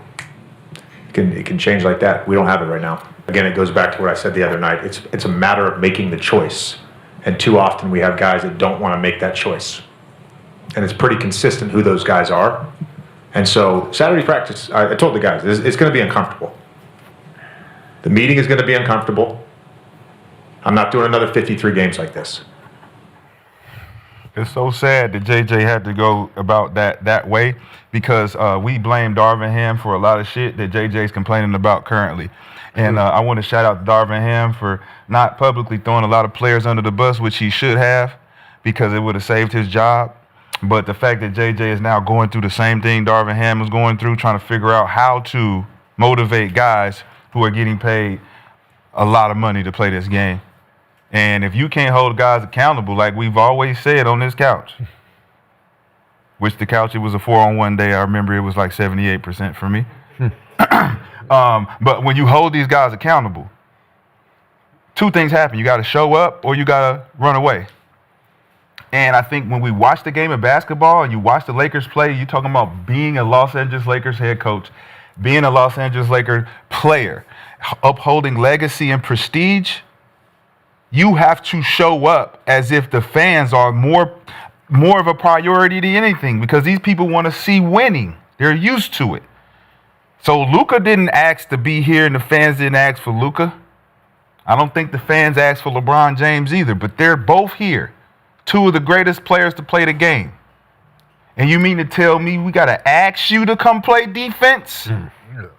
You want to be the greatest at the top of the top, and you want everyone to volunteer you into a tier level of 2 of the greatest guys that ever played the game. When you talk about Kobe Bryant and Michael Jordan, you talk about Wilt Chamberlain and Bill Russell, guys you never had to ask to compete. Even a Magic Johnson. Where are all the Lakers that used to play for the Lakers that are not speaking out on what we are seeing? This is a travesty what we're watching because we got to go out and see effort. JJ shouldn't say Saturday we're going to talk. You're supposed to be saying that shit at training camp. The fuck you talking about now? Well, I think he's been expressing it. And there was also reports that he say it with Luka your and LeBron chest, man. said they need to improve on the defensive side. So it's 2 things I want to touch on, right? The first one is, so he said the words of the day are what? Execution and effort. Is this the fucking kindergarten classroom where you put words on the words of the day on the fucking board that, like, what are we talking about here? Like, the words of the day are effort and execute. Like, I saw that when I used to drop my son off at school at kindergarten 2 years ago. Word of the day on the door when you walk in. You got to tell the teacher the word of the day before you can enter the classroom. Is this what we're doing here? With professional athletes that's making $30, $40, $50 million a year? That's what we're doing here? Right? First point. Second point. JJ, I don't know if you know this or not, bruh. Them dudes don't respect you. You are their peer. They are not, just because you have the head coach title, they don't look at you as such. And the main corporate is the guy who you just had the podcast with. Yeah. That helped hire you. That helped get you the job, man. Like, let's call a spade a spade. Like, if they did, they'll play harder. They'll get back on defense.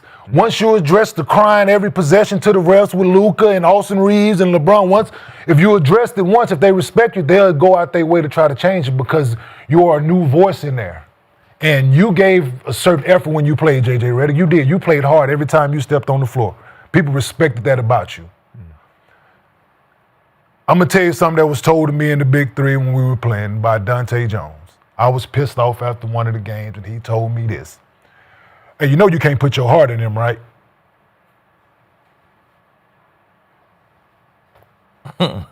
Yeah. It's that. You can want it for him. You can, listen, you can want it. It's just like your kids. You can want them to be successful in this world. But if they don't want it for themselves and go out and do it and look themselves in the mirror, they're not going to do it. If they're just not. And they don't respect the messenger. Effort. He's complaining about effort. I'm not going to watch this for 53 more games. So what are you going to do about it? Saturdays. Have a really tough practice on Saturday. Since I said we truth tellers in here. We tell the truth. We've been there. We've been in this. Do you actually think tomorrow's practice on 12/27/2025 that LeBron James is finna go out this bitch and run around like he's 19? He's not gonna do it. You're not finna run LeBron James' 41-year-old ass in the ground, and you're not gonna do it. Is there other ways to make it uncomfortable do you for think him, Luka is finna buy in whatever it is that you're saying? No. And them the guys that you're speaking of, when this message that you're talking about, you're not talking to Vando, you're not talking to Marcus Smart, you're not talking to Jackson Hayes, you're not talking to Rui, you're not talking to those guys, you're not. So the guys who you're speaking of was guys that's making all the money on the team. Because we're watching guys not get back consistent. We're watching the guys not give effort. We're watching these things in real time. They don't respect JJ. You just got done playing a couple years ago, dog.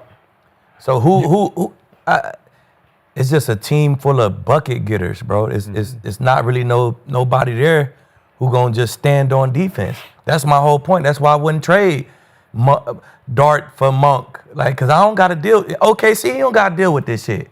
You know what I'm saying? He don't got to deal with it. I got a whole bunch of young guys who want to play D. There's a difference between effort and not having any. But it's not though. That's all defense is effort. Malik Monk the whole tries. defense He just period can't. is effort. No, it is, but those dudes are not built on that clip from the beginning, right? I don't give a fuck what. I'm gonna let you finish. I don't give a fuck what JJ Redick comes out and does on tomorrow's practice. With that team, it doesn't matter. It don't matter because that team. They're gonna turn around on Sunday. If they have a game on Sunday, it's gonna be the same shit. Exactly. What was on the board? Because they don't got the guys who gonna stand on defense. But what was on the board?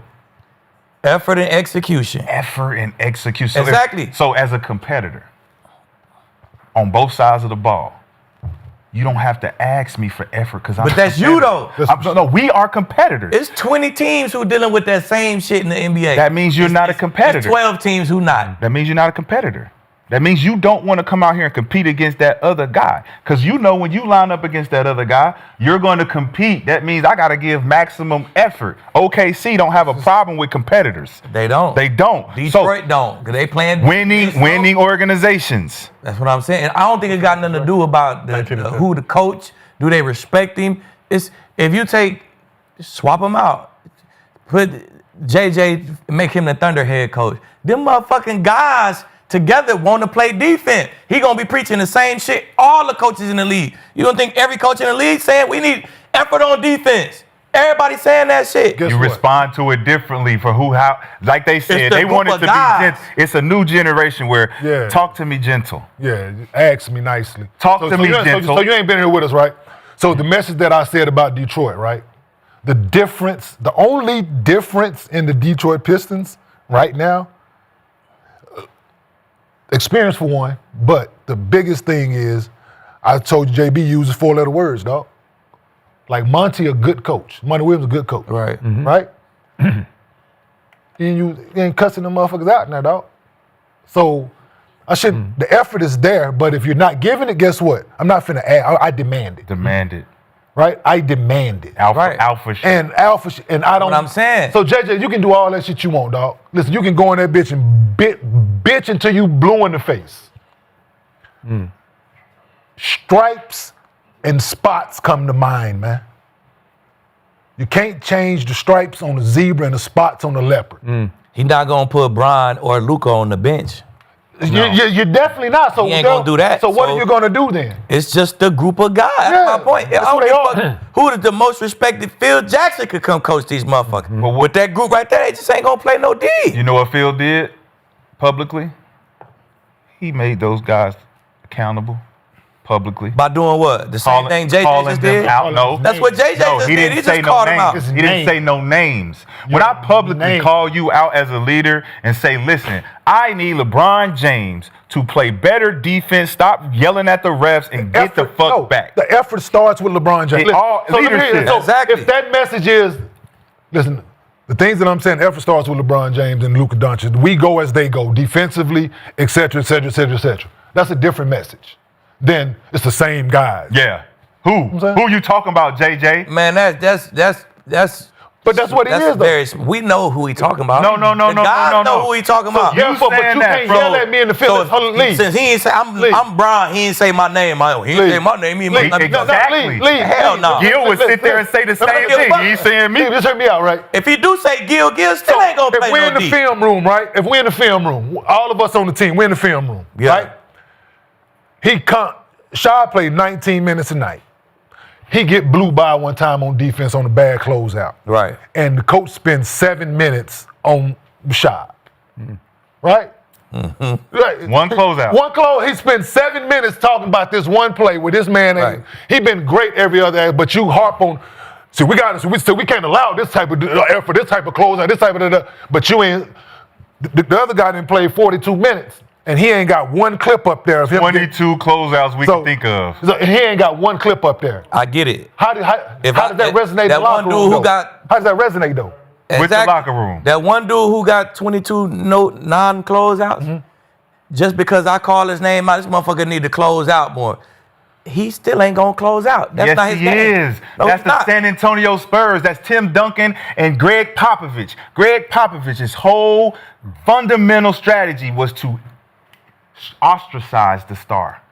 I gotta have Tim Duncan be the example. Right. He's gotta be the guy. Bill Belichick too. So you know. The other thing that Pop and Bill Belichick did is they gonna bring niggas in who want to play defense. True. But my stars. But it's starting with my stars though. Pop probably don't bring no Luka in. I can't win with Luka. You can't replace Tom Brady. He ain't gonna play. You're not gonna replace Tom Brady though, Bill. Exactly. He gonna need him to lead the I'm glad charge y'all at the brought it top. up. I'm glad y'all brought that up, right? We're playing in Denver. We're playing the San Antonio Spurs. I don't know their scouting report, but I'm pretty sure that one of the main things on the scouting report was stop by transition. No transition points, right? Listen at this shit out. This is a real story. The score was 2-0. Our first 2 points was a fast break layup. This man called timeout and took all 5 starters out. I told y'all. It's 2-0, dog. I'm saying? That's holding your guys account. That's motherfucking sending a message. I'm not playing with y'all. He put it back in, but the fact that he called a timeout, snatched all 5, Tim Duncan included, right? If Tim, Tony, y'all got me fucked up. I think I'm playing. Y'all think it's a joke. I said no fast. Listen, the way that we gonna lose this game is fast break points. Let's stop it. It's 2-0. JJ not doing that. That's how you get. JJ not doing that. Whoever the coach of the Lakers is not doing that. So it's levels to them personalities, bro. Byron Scott did it. I'm with you. That's It's who levels to did them do it. personalities, bro. That's who did do it. And guess who demanded respect everywhere he went? Byron Scott. He was coaching the Lakers and they won a chip. No, but he demanded respect. What the fuck? He did the same win shit. What do you mean? What you They mean? win shit. We're talking respect right now. This is what the conversation is: respect and having respect in the locker room. No, they was afraid of Byron. Byron was gonna run them. And think about the running. Man, think listen, about that. man. Think about the running. I think we putting too much on this on No. the head. Oh, hell no. Because It's you the say group of guys you put together. if Byron Scott comes in and particular says job. Saturday is gonna be tough for these Oh guys. yeah, you better believe it's gonna You be tough. best believe it's gonna be fucking tough, bro. And listen, what the league is about now is you can run me, or we can practice as long as you want to, but you can't. You don't work me as hard as you want to. I am the one who decides how hard I work. Yeah, you can work. You decide how long I work. You can work me as long as you want, not hard as you want. Allow me to say this about LeBron James. The head is heavy, wears the crown. I can't hold him accountable for this because he's almost 41 years of age. Fucking senior citizen. Exactly. He's year 23, and the Los Angeles Lakers did not want him back. They shamed him and dared him to go into free agency and end it somewhere else. And remember, he would show up in the Clippers facility working out, and he went up to Cleveland, worked out like, I'm going to go here. I'm going to end it in Cleveland. I dare you back. I dare you back. And they said, no, we will not extend you. But you got us by the balls because you got that option, and it's your option, and if you exercise it, we're stuck with you. Right. No trade clause. Yeah, no trade. And what did LeBron do? He missed the first, month and a half. games. Yeah, 14 games. And he was just saying, screw you, I'm not going to play for a while. That's what, sciatica my ass. You know, like sciaticas though. The sciaticas. Literally, Sciatica my ass. Yeah. But I'm just not buying it. So he comes back and he says, screw you, I'll play offense, but I won't play any defense. 100%, Skip. That's Go what he's there. saying. Are you going to cook them then? Well, and so he's playing a career low 33 minutes a game. And by the way, speaking of 33, last night he was an all-time Laker low for him. Since he's been with the Lakers, he was a minus 33. That was the third worst of his career. Because when he's on the floor, he did okay last night. He made a few shots. You say, okay, I see that. And he had one big game, I don't know if you remember, at Philly. He scored 29 and did hit a big three with about a minute left that kind of iced it for them. So he's capable every once in a while of doing LeBron stuff. Yep. But in the big picture, they're stuck with him. And now every story I read is about how Luka and Austin Reeves have bonded. It's big brother, little brother, or whatever is going on with them. It's just weird stuff. Very weird. It's very weird because LeBron's the third wheel now. He's the one who's ostracized. And believe it or not, I'm no big LeBron fan, but I feel sorry for him in this situation because it just feels wrong. And it was wrong from the start. Yeah. So here he is. And he won't play defense, and his podcast partner is not going to call him out because he loves him. And he got the job because of him, like you said. So this is a mess, man. And I'm going to say it again. Luka is overrated. I know he can score, and I know he's got genius, and I know all that. But when you can't make threes at the rate he's shooting threes, and when you turn it over at the rate he's turning it over, it's hard to win with it, man. And then on top of all that, you play no defense. I think he plays less defense than LeBron does. Yeah, he's the leader of the team, bro. Yeah, 26 years old as well. The soon to be 41-year-old guy. Bro, you can't count on him to lead the charge. No, the fuck you can't. I'm paying him $52 million, bro. What the fuck is you talking about? That's because who he is. Ain't no because of shit. Because LeBron James can decide to be LeBron James when he wants to. And we're going to depend on him to lead the charge. He's a four-man. Let me tell you what I know about basketball, especially when I watch him, is he's never lost a step, bro. Listen, when you're a great actor, you can make it look like I can't do it no more. He shows us glimpses of what he can still do based on the ego of I can't let y'all know I can't go out here and get 29, 30 a game. That's true. LeBron can get you the exact same numbers Kevin Durant can still get you right now. But what'd you call the Duke defense? It's a show. Show defense. Show. But you're telling me he hasn't lost Luka a step? turned on and started playing some defense, turned to skinny Luka He can't. and hit the show defense. Just show us you fucking trying. He physically Everybody else I do agree. it. But we're talking about the greatest of all time conversation. When we talk about the GOAT, not at that position. You better fake it. Not at that position. When we talk about the GOAT, LeBron is in the conversation because he has put the longevity in of showing us consistently year in, year out what he can do. Our expectations of LeBron James has always been the same. Yeah. So when your effort is now in question, which before it never really was, because he plays hard. But what 41 have you seen put that level of effort? Listen, that's what y'all That's wait. what I'm saying. So, Like, but y'all can't. Hold on. Y'all can't. Hold on. Hold on. That's a Say no trigger. name. You That's a can't trigger. You can't split the hair, Josiah. did. We can do whatever we want. But that's I'm all LA. he has. Well, we're not gonna allow you to That's all split that he hair. has. We ain't gonna allow you to split that hair, uses the Josiah. same fucking metric when you got You can't no want answer. 20. You can't who? want him to score 25. You want Josiah. this 41-year-old needs to be the no one defensive gets- anchor. Listen, Nah, you're get getting, Luka to get more effort. No. you're getting I'm not paid expecting that neither. $52 million, But- bro. $52 million. That you earned. So do you say, oh, you're paying this 41-year-old $52 million, should he give us more effort? You're not going to say that in the conversation because there's no other 41-year-olds that was doing this with his age. We get that. There's no other 40-year-olds that's ever in history been doing what LeBron James does. So at what point does he have to stop tricking us as if he can't do this at the highest level still? At 41, being deserving of $52 million. Doesn't he deserve it? How many can games do do you it. want him He to can do still that? play defense, but my but he's thing- not going to lead the Yeah, charge. we're not expecting him to. All right, but that's what Coach But- talking about. But run JJ back. talking about. It's little things though, Lee.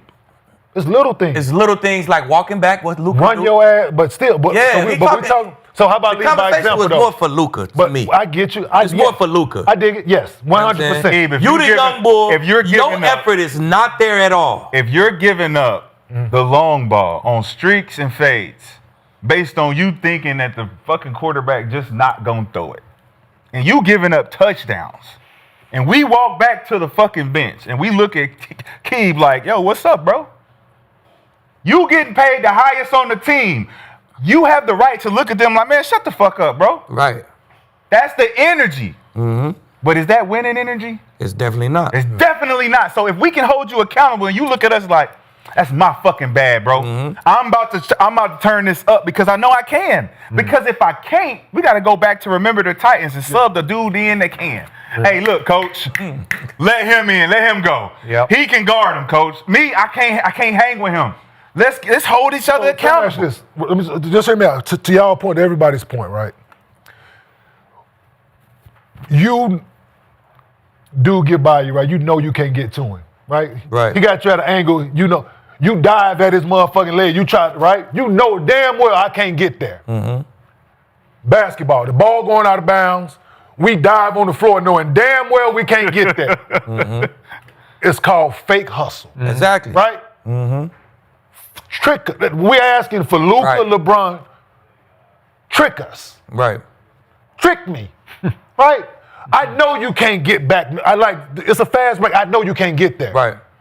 Trick the coach. And this trick this my the fan point. base. If- Trick me. Let me hope. First like, two steps. If- Then, yeah. Now, if Luka go dive at his Yeah. legs and show, that's gonna crank me up. Yes. And if he don't, I'm be like, man, Luka ain't fucking playing hard. Yes. But if Brian go do it, I'm gonna be like, shit, that motherfucker 41, bro. I Yeah. ain't expect. But that's even more. I don't even that's expect him to do even it. more because they got the old guy doing it. Look at the old guy. If the old guy's doing it, It's why the fuck is you Luka. young guys not doing it? Luka is the leader of the team right now. He's Well, the face of the franchise. I hear you. He got to do it. If Until he Bron do it, leaves- Brian might crank it up a little. No, see the thing is though, It's gonna all go through him, bro. Until if he don't Bron do it, leaves, it ain't gonna translate to until win. Bron leaves. So we say this on the couch.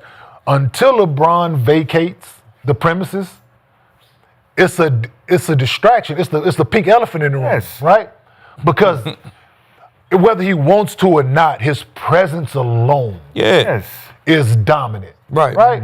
So therefore, when I'm Austin Reeves, or I'm Dalton Connect, or I'm what's the Narabia, Jake LaRavia. Arabia. Yeah, Arabia. if I'm those guys, to your point, if the 41-year-old guy dives on the floor, right? Right. I'd be damned if I don't. Right. See, that's So, you. right? To me, if the best motherfucker on the team diving on the floor, oh shit, all right, I gotta You got go. to. I'd be gotta damned if go. I don't do it I'll the be next damned time. if I don't. If Luka diving, oh shit, I gotta fucking go. Absolutely. And But then you're shit in like denial, So it's a though. domino when has effect. Brian You're ever in been, the- Brian it's a don't never domino like effect. led the charge, but it, like bro, he You're in always denial. got, he got fucking Miami, he got Shane Battier's, and he got fucking Shumperts. He got other guys who gonna really guard your best guy. They gonna be on him. But They when it gonna mattered- chase down, get hold him on, You're in blocked. but when it denial. mattered, to your point, so I'm glad you said that. When it mattered, the chase down block, Hell yeah. the this, the that, Hustle. right? Exactly. The extra effort But play. He running from this baseline down to that motherfucker to go try to get a block. He don't know if he gonna get it or not. But if the guy who's supposed to be leading the charge in defense ain't leading the charge in defense, then shit. Bron gonna be right in line. Shit, we just ain't got no defense this year. I dig The it. fuck I'm doing it for? You're in denial. It's his job to lead the charge on defense. Hachimura, nigga, why you ain't leading the charge on defense? You're in denial. You feel me? Yeah. You're in He ain't leading denial. the charge on defense. What the fuck I'm doing it for? You're in denial. We ain't gonna win. I played enough basketball to know if Hachimura don't lead the charge on defense, we ain't gonna win. So he ain't leading the charge. What the fuck I'm gonna be diving on the floor for? Lucas' team. This is Lucas' team. Who's a Play better his role. basketball player? Don't matter. Luka Doncic or LeBron James? Who got an extension? Bron, easy. Okay, what did you just say? Yo, let's go full circle right now. Because you just said that the best player was Luka Doncic. And that he should be the one He leading the the charge. face of the franchise. That's what he No, is. the best player is the leader. And they go by his engine. No. Who has an extension right When you now? say best Who's- player, I already think said a that. full body of work. We already said that, Sean. The lead dog on the team right now is Luka Doncic. Who's the better player? We already been there, Sean. LeBron James is still the best player on the Lakers. At this point right now. At this point right now, still $52 million. LeBron James can still do LeBron James shit. He has to share his throne with someone who he don't feel right is ready to take over the helm, just like Anthony Davis. Now, my point being, 34.99. my point being, Come on now. Listen, you talking about stats, bro. What you talking about? You're talking about stats. That's what y'all do. When you don't really want to talk hoop. Let's talk 34.99. Let's talk what the actual Backstreet Boys. performance says. When we talk about what happens when you're out there. LeBron can affect the game like nobody has ever done. And so when he's not playing defense to this caliber and it's blaring, the eye in the sky don't fucking lie. We can show you film from before when LeBron James was engaged and ready to go, full sense of urgency.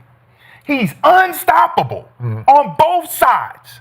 But when he's disengaged, bro, our team looks dismal. We can never recover if he's not locked in. And the fact that we can't hold him accountable and you want to put the accountability on somebody else when he's still the best player is it's unbelievable. By the It's way, insane. like nobody ever before except Jordan. And he loved accountability. All right. Yes. He loved accountability. Call me out, please. Yeah. Give me a challenge. I'm done dominating these motherfuckers out here. I need a new challenge. Bill, tell me something I can't do. Correct. Please. Yeah. That's where I'm at with it. Are we sure that the Luka trade was the all-time steal of the century? We sure about that? Talk about it. He just a bucket getter, bro. You gotta put him on somebody like the Thunder and let him be the only one who don't play defense. Good trade, all things considered, especially with AD's situation now with the groin injury. Yeah. I'm saying if that's what you're giving up to get him. The only injury the man had. Listen, But I'm saying from a trade standpoint, Are we seeing what Dallas was seeing? what? No defense. Yeah. I mean, we're seeing 19 Well, and the 10. thing And is, I'm not saying that's why he was traded, but I remember being a Luka fan when he was in Dallas. I am and a Luka fan. I said, you know what? I can't fuck with this, man, because he is just not giving the effort that's Exactly. needed. And he's got a double chin. Right? Well, he does. And it's back. It's back. back. It's back. Holiday season's good. Holiday season. Okay. Gumbo. I know. You got me. Slovenian gumbo. Thanksgiving. Yeah, Thanksgiving. He friends Slovenian. off It's Thanksgiving. back. This is a hard He window said right the here. double Feel me? chin is back. This is a man. hard window. Hey, January 1st coming up, you know, and New Year's New resolution. year, new me. You feel me? Same Doing old that me. diet 2 months. Yep. And the thing is, they 19 and 10, man, and They ain't just trash. They look like they're 10 and 19. that's don't exactly that's the feeling. Yeah. Imagine the Fourth in the energy West. of that. Imagine when we talk about teams that are not playing great but need to catch their stride later on in the season. This is a team that can do that. Yeah. But that coach and that confidence in the team, he's don't really know. trying to figure out how to even challenge them with a 19 and 10 record. I thought he did a good job of challenging them. Shit. Right, well, we gonna see. We ain't We will gonna play find out like this Saturday.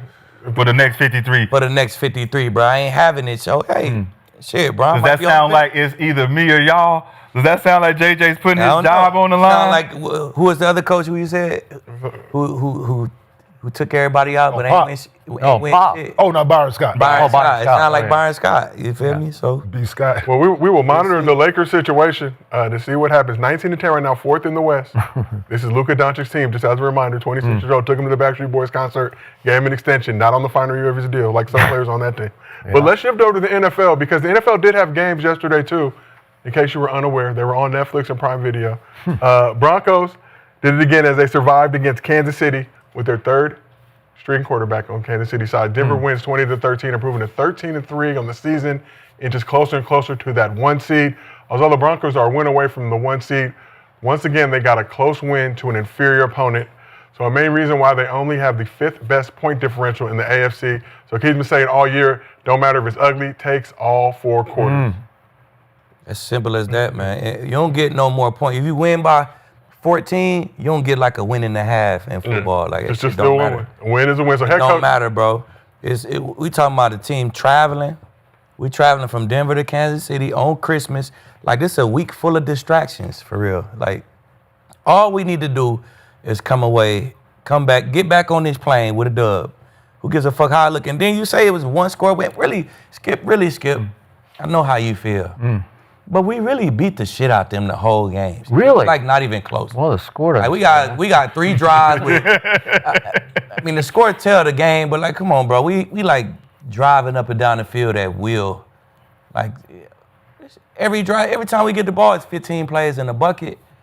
I don't know. They have 57 yards passing, Skip. Like, was we really struggling? How did you let them hang around with 57 Because yards they got a passing? good defense. They got it's a division game. They gonna come play their fucking hardest, of course. It's Kelsey last. The crowd turned up like it's a chip because it's Kelsey last home game. You know what I'm saying? You don't know that for sure. They finding reasons to come play hard. You know what I'm saying? It's the NFL. NFL, you got about 15 games a week. Only about 4 of them bitches gonna be blowouts. It don't matter who playing. It's only gonna be about 3-4 blowouts a week because this the NFL. You don't really just see blowouts after blowouts like that. You know what I'm saying? And if you really sit down and watch the game, I know everybody's watching basketball. You know what I'm saying? 13 hours. 13 hours straight. 9 a.m. to about 10. I actually watched 12 hours straight of football. Okay. You know what I'm saying? I actually watched every game. You For feel sure. me? Watched every minute of the Broncos game. And we really beat the shit out of them the whole game. It was no pressure on us the whole game, bro. It was a weird final score, but they really had 2 big plays. A pick that a guy tipped the ball. He made an amazing play of his life. And a punt return that set him up to get their 10 points or whatever the fuck they had. Let's hear what Sean Payton had to say about the game. It's great to get that win. It's great. And you always have to remember this. Man, you're playing the heart of a champion. And I'll get, Andy and this team, I don't care who comes out of that locker room. This is a team that basically has been at the top of our league for the better part of a century. And so there's a ton of respect we have for what they've been able to accomplish. Like, we had 7 possessions apiece. Like, this was like a half of a game for real. Like, average, you gonna have the ball like 11, 12 times.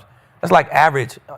But we had the ball 7 times. They ran the ball every play. Fuck it, shit. We run the ball every play. You know what I'm saying? We had dominate the clock, dominate the plays. We really dominated the whole game, you know what I'm saying? And we beat it. That's a good defense. Like he said, a championship team.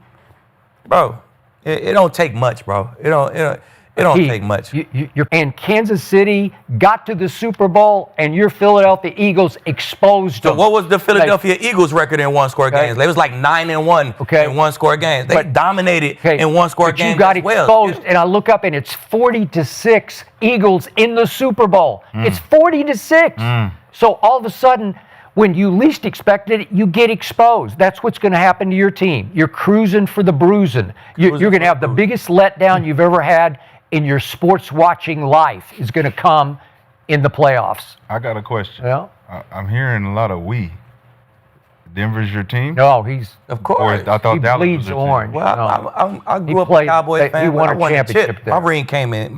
So you're not a Dallas fan? I'm a Dallas fan. So you Oh, both? Yeah. Just when Dallas lose, you decide to just. Oh, that's all the time. No, it's and Oh, okay. you got a team on both sides. You know what I'm saying? I rock with these boys. I rock with these boys. Just in case, I bought 3 just for you two, because you can fit in this too. It's a bag. I was wondering what was in that bag. Yeah. It's bags for bags. Cause Skip deserves his own bag. Industrial size body bag. Yeah, you know, Kenyon, he always gonna be in the bag. Kenyon may have to squat in that. Now this is the new Aqib bag because the Dallas Cowboys did not make the playoffs. No shit. And I had to, for 15 years, listen to Skip Bayless talk so grand about the fucking Cowboys for so long. Oh, you just know. And all the Cowboys fans, every year talking about America's team, South America. They be back next year. South America. What we talking about with the Cowboys? That's what I really loved about this show is I love to see y'all come on here and talk about it. You showed up with your Cowboy jerseys on, and y'all here, but I don't hear that shit now. Hey, that shit is just we talking a about. sniffle. It's Broncos. It's a snuffleupagus. Broncos time right now. Right? I need a little bit of accountability when it comes down to trade Micah Parsons and which y'all do. I did. But if Micah don't get hurt, guess who might be winning the Super Bowl this year? You sound like me. Woo! Well, wait a second. What happened the last time Philadelphia played Dallas? What happened then? I mean, all I remember is this. The last time Philadelphia did it, don't you worry about it. You can order that replica off from K. Jewelry. You can do a lot of shit when you're a fan. When you're a fan, you can do a lot of shit. It's available to the public. You can get one too. Every kid begins with K. Hey, but guess what you can't do as a Dallas Cowboy fan? You can't do this. And you ain't been able to do it in 3 decades. Okay, all I know is Thanksgiving beat last year's Super Bowl teams back to back. That's all. Yeah. That's And all what I are they know. going to be doing in January? We smacked last year's Super Bowl What are they going to be team doing in twice. January? Waiting till next We year. praying over us last year's Super Bowl next team. year. Yeah. I just wanted to, just before we quit, that y'all just get in the bag all collected. Zeke like that, can't do Dez like that, can't do Tony Romo, no. You can't do none of your guys like that and think you're going to still come in here and get something from the football gods. They don't bless you like that. So speaking of football, like, who is your team? Where you from? What you No. Ain't where you from, it's where you at. Yeah, no. Ain't where you're from, it's where you at. The nigga from Carolina. I'm not from Carolina at all. I'm from a planet called Nibiru. Yeah, he from around the surrounding I'm from a planet called Nibiru. Right? I'm from a planet called Nibiru. I asked him about them teams. I'm a solar system type. Rings they got from the area that he from. You hear me? He probably had a camp when we looked at him. Listen, it was camp. All I know is the Cowboy year. Shout out to Barrington Edwards. Yeah, it's my guy who thought that the Cowboys every year is gonna do the same shit. I had to keep telling him, man. See, them delusional Cowboys gonna be the Cowboys. See, them delusional Cowboys. Right. We do have 5 Super Bowl trophies. How many do you have? I've been a fan in 10 years. We won 2. Oh, you just. But 10 years ago, you guys been fans for 40 plus years, and you ain't seen shit in 30. We ain't jumped on nobody bandwagon. You ain't seen shit in 30 though. We ain't jumped on. Beat shit out of them. The MVP when I was rolling MVP. Yeah, of course you was. It's Cam Newton. I've been rolling with him since he was in fucking Florida. But after that, it was like, goddamn, back to the point though, Josiah. Man, listen, you had him that come from the heart. The fact remained that y'all at one game, you'll be like, man, how the fuck is it not 40? Yeah, 40 to 10. Like, we really beat the shit out of them. But what's the answer to that? What's the answer to why is it not? We had 100+ yards rushing yesterday. They lead the league in sacks. No, they defense like that. Do they beat with a Patrick Mahomes out there? Yeah, We already did. Yeah, they do. Hey, listen, hey. We already did. One thing for sure, too. Yeah. Broncos, we still good, right? Yeah, you definitely good because y'all got a chance to win out. There we go. Y'all got a chance to win out. That's what we want to hear, baby. For sure. You know what I'm saying? Also want to wish a happy Kwanzaa to everybody who celebrates, but Merry Holiday season Spell to it, everybody. man. What? Spell it. Kwanzaa.